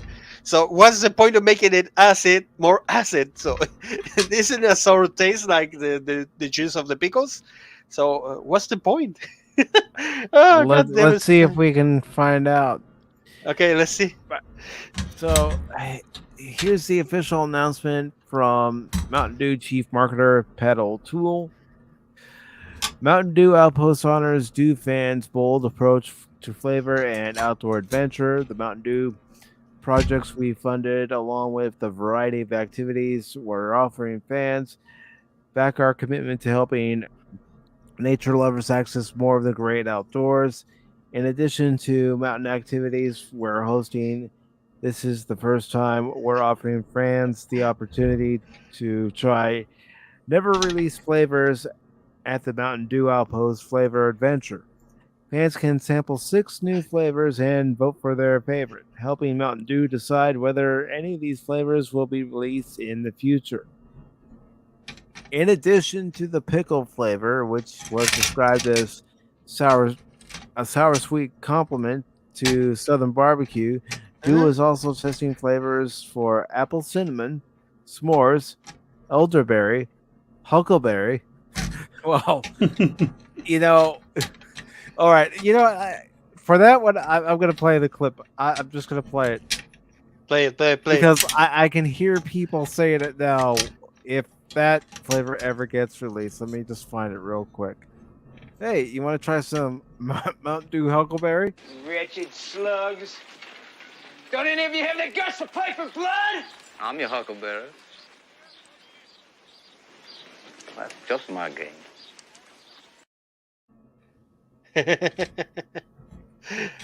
So that means, oh, God damn it, why do you play that clip? I was going to make a joke that it was going to be so hard. Well, it's either I make a very bad joke or play the clip. I chose to play the clip. I mean, can I be completely honest? Do you remember what happened the last time that they actually leave it to vote to something from Mountain Dew? I remember it was called Somebody Did Nothing Wrong, the name they wanted to change for Mountain Dew, and they had to script and destroy that complete polls that they destroyed everything. And some people actually got so angry that they made it by themselves. I don't know if you remember that story, Pacific. Did you ever learn about it? No, I don't recall it. Okay, let me just play it. short is as simple as possible. Mountain Dew decided to make a little poll for the internet to actually ask for what name should we call the Mountain Dew for a limited time. And some people were making like stupid jokes like your mama's, your mama's ass and something like that. And some people were telling like the something, some kind of religious juice. Uh, and somebody decided to make it even funnier by saying, uh, let's just call it Richter did nothing wrong. So yeah, and that was the one that got most votes. So when they actually had to put it like in the script, because they say like we're gonna print it and put it into our bottles for at least 1 month, Mountain Dew decided to destroy the entire poll and everything around it, because let's be honest, it was impossible for them to actually put that. So yeah, this is the same. I know for a fact that even if this is a reality, even if the Mountain Dew pickle flavor is the worst of all, and they just made it as a joke, 4chan is gonna get into this and they're gonna vote for that taste just because. So get ready, it's gonna be pickle flavor all year long. Yep. And the other flavor is summer pop flavors. And What is summer pop flavors? beats the heck out of me. I mean, what is it like sweat? Because that's a summer flavor. I don't know. Fresh mowed grass. Perhaps know, and the rest of the pool that never that got chlorine. I don't know. What is it? I don't want to know. God damn it. The article come on. continues by saying Sean Lindsay, executive director of Doan Mountain Recreation Area, added, as Doan Mountain's popularity begins to increase during the start of summer, this is the perfect time for Mountain Dew to revisit its roots and encourage those who are local or traveling to get outside and visit our mountain. Added, the new programs and activities we can introduce as a result of Mountain Dew Outposts ultimately benefit tourism for the entire state of Tennessee. The Mountain Dew Outposts will be open daily from June 4th until June 12th between 8 a.m. Eastern until dark. So I guess if you want to try those flavors, well, go to their Mountain Dew Outpost in Tennessee. I say if you do, you're a better person than I am, because I'm not taking that bet. You could offer me anything, and I'll look at you and go, no. As a matter of fact, I have the perfect clip for that. If anybody were to say to me, Mike, why don't you try this? Here's my response. How about no? I wanted to hear the crazy old Dutch. It's even funnier because oh god, this is the funniest part that I have nowadays, because it's not called anymore Mountain Dew. That is MTN Dew. So what is why did they change the name? What was the problem with Mountain? Like, Yeah, it's probably too long and some executive.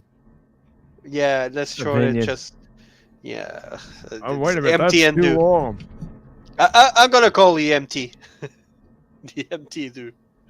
So I'm gonna go ahead and read the last of the main articles. The other two articles, I'm just gonna go ahead and leave them in the chat and in the description for anyone Okay. who does want to read them. I'll go ahead and highlight those and put them in the chat real quick.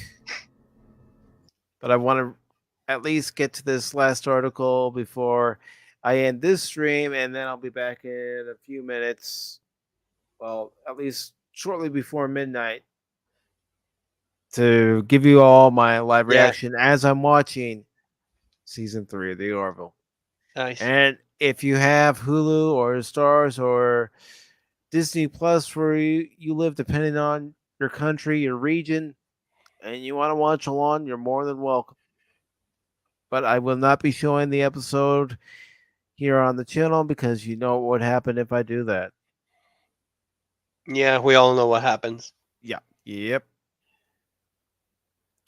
All right, so let's go ahead and talk about this last article here. All right, there we go. So this last article comes to us from Bounding in the Comics, and it says Respawn announces Star Wars Jedi Survivor confirms return of Cal Kestis for 2023. This was released on the 29th, and it goes on to say EA and Respawn have officially announced development of Star Wars Jedi Survivor, confirming the return of Jedi Knight Cal Kestis for sometime in 2023. And I will play the trailer after I'm done reading the article.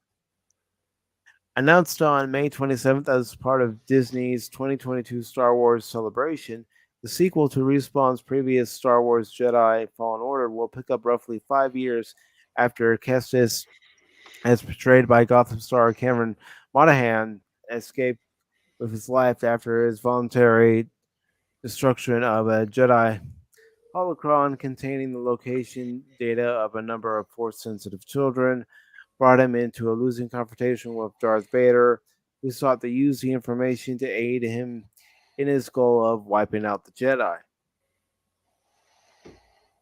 According to an official press release from EA and Respawn, Star Wars Jedi Survivor will follow the red-headed Jedi, one of the ever-growing number of who, under Disney's direction of the series, escaped the supposedly genocidal Order 66 as he fights to stay one step ahead of the Empire's constant pursuit as he begins to feel the weight of being one of the last remaining Jedi in the galaxy. Accompanied by his trusty companion BD1, Cal will meet and ally himself with an array of unique and interesting characters on his journey, the developers added. And it goes on to say, with this 5-year time skip between Survivor and Fallen Order, Kestis' upcoming adventure will take place roughly 10 years after the events of Episode 3, Revenge of the Sith, and 9 years before the events of Episode 4, A New Hope. It goes on to say, for those of us who care about Star Wars canon, it's been proven that Disney does not, this time period, officially records few significant events and pertinent to the overall Skywalker saga. However, it does fall square in the middle of the events of Solo, a possible indication given Disney's love for commodifying their properties that a younger version of a lovable rogue may make an appearance. Speaking in promotion of the title, the game's director, Stig Osman, asserted, even before completing Jedi Fallen Order, our team had a vision of how to carry the adventure for Cal, BD, and the crew into the sequel. Goes on to say, for Jedi Survivor, we are working in lockstep with Lucasfilm Games to build on the legacy of Jedi Fallen Order, he continued. We're leveraging advanced technology to create more dynamic Jedi combat, cinematic storytelling to expand on Cal's story as he matures and survives during the dark times. We can't wait to share more about the game with the world later this year. It also goes on to say, echoing the sentiment, Lucasfilm Games Vice President Douglas Riley added, millions of Star Wars fans have been captivated by the story of Cal Kestis, and we're thrilled to be working with the world-class developers at Respawn to continue this epic tale. We could not be more excited to reveal Star Wars Jedi Survivor and the next chapter of Cal Kestis' journey with players around the world. It goes on to say, as of writing, neither EA nor Respawn have commented on how Survivor will improve upon the Dark Souls-esque gameplay of Fallen Order, instead only offering the standard marketing assurance that Jedi Survivor will expand on the series' dynamic combat in a new and innovative ways. In order to survive, Cal must learn new skills and grow his connection with the Force. Star Wars Jedi Survivor is currently set for release time sometime in 2023. And let's go ahead and take a look at the trailer. As soon as I get it up there. All right. And Won't your channel get like hit with a strike if you show it? not if it's a game trailer. Okay, okay.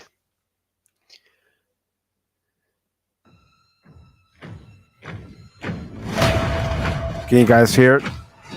Yep.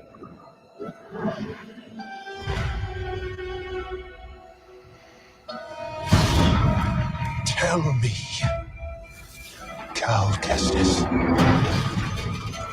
why lead when they won't follow?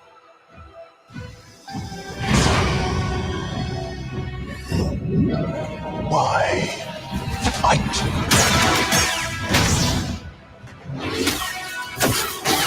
when you can't win? What is your next move, Jedi?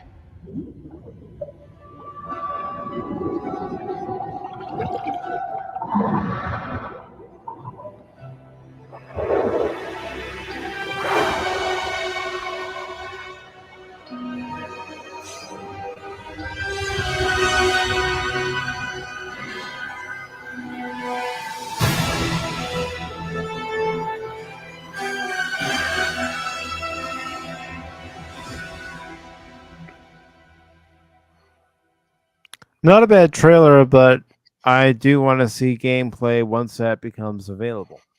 I mean, my biggest problem with this game was that I was actually playing it one time and I was like, oh, this is great. I'm having so much fun, everything. And it's kind of like a Dark Souls kind of game. If you die, you have to fight everyone once again. And I was Mhm. jumping from one platform to another. And you know when that happens when a game is like completely bugged and they just the character actually was running and it just went down to nothing because the floor wasn't there anymore. And I just died. And it took me like 1 hour before when I was killing all the monsters. I was like, I'm done. That's it. If this happened to me right now, I'm probably gonna be completely done with when it happens, when something even worse happens. So that was my experience with this game. I never finished it because of this. And then I realized that it was because I was playing on an Xbox One, and this game is made for an Xbox Series S or a good a Series X or a good computer. So yeah, and when I found out about that, I was like, oh, so that's why. So yeah, I'm probably gonna be waiting until I do always the same. If there's a continuation to the game, I will probably finish it just before they release the another ones, just to get like the experience to play it completely back to back. Because I hate to wait for 2 or 3 years to play a game if I seen a trailer or something like that. That's why I'm hey my brother, because he showed me like the TMNT new game Shredder's Revenge. He showed me videos, he showed me gameplay, he showed me demos, he showed me everything, and I cannot play it. And I hate it. I hate to not be able to play a game that I like. Especially if I see like the trailer and I like it. Mhm. I don't want to see the trailer because I want to play it. Like this one right now, but I can play the original, but I will wait until they announce it for perhaps September or November or something like that. I will play it. It's the Yep. same for everything. Hello, Woopa Chupa. Hello, Whoopa. Happy Whoopa Wednesday, brother. Yeah, he was playing Yeah, what up, Pokemon. Hooper? He was playing Pokemon Red. I think it was in the ending or completing the Pokédex. I don't know. I'm playing right now Pokemon Arceus for Woopa Chupa. And with that being said, I think now's a good time to wrap up this edition of Pop Talk.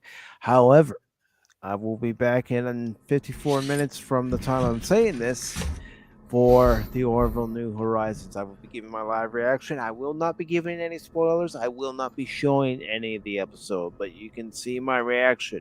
If you want to hear my thoughts on the episode, I will be doing a separate review, but I will also be joining the Nerd Royale live form after the episode is over, and we will be discussing it over on his channel. As a matter of Nice. fact, let me go ahead and put his link in the chat. This way, if anybody wishes to subscribe to his channel, watch his videos, and watch tonight's live stream, please do. Please do, because it's a great night for fans of the Orville. Yep. Hell yeah. And I already paid for the thing, so I'm probably gonna be watching it tonight. So very nice. So I want to thank Whoopa Troopa for coming by. I also want to thank Gap Stargate for coming by. Thank you very much. Brandon Looney Tunes fans 2000. Thank you very much. Pops, always great to see you, brother. I also want to thank you, DJ Ronnie G, not only for being on the panel, but also for being in the chat. My Fans, pleasure. thank you for being on the panel, brother. No problem, man. I also want to thank Phil McCracken, and I also want to thank George Lucas. I love that name, Phil McCracken. I also want to thank Dick Marks. Thank you, brother. And I also want to thank Tim Talk. Thank you, Tim's Talk. It's always nice to see you. Bone, great to see you. And of course, the previously mentioned Phil McCracken. And let's see. And that was everybody who was here during the live stream. If you come by during the replay, be honest. If you like it, give it a thumbs up. If you don't like it, give it a thumbs down. Share this video with your friends. And consider subscribing to the PACIFIC414 YouTube channel. The links for all social media are down in the description below. Real quick, I'm going to do one more thing. Actually, a couple more things, because it's just who I am. Let me go ahead and... Well, it's really late for you. Quick.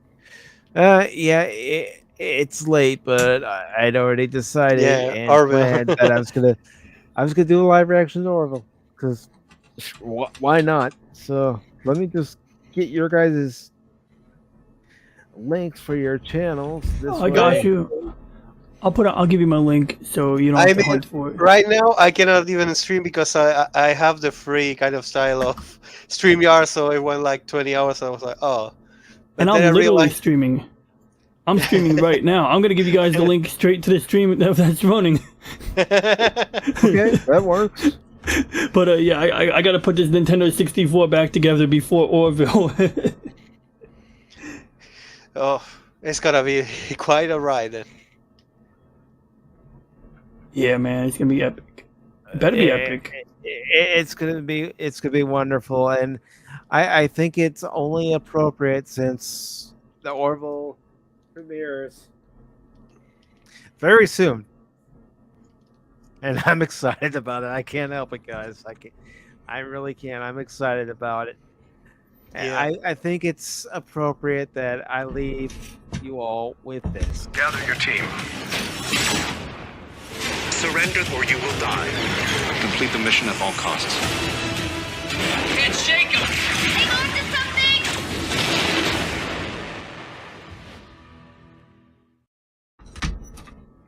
something! Nice.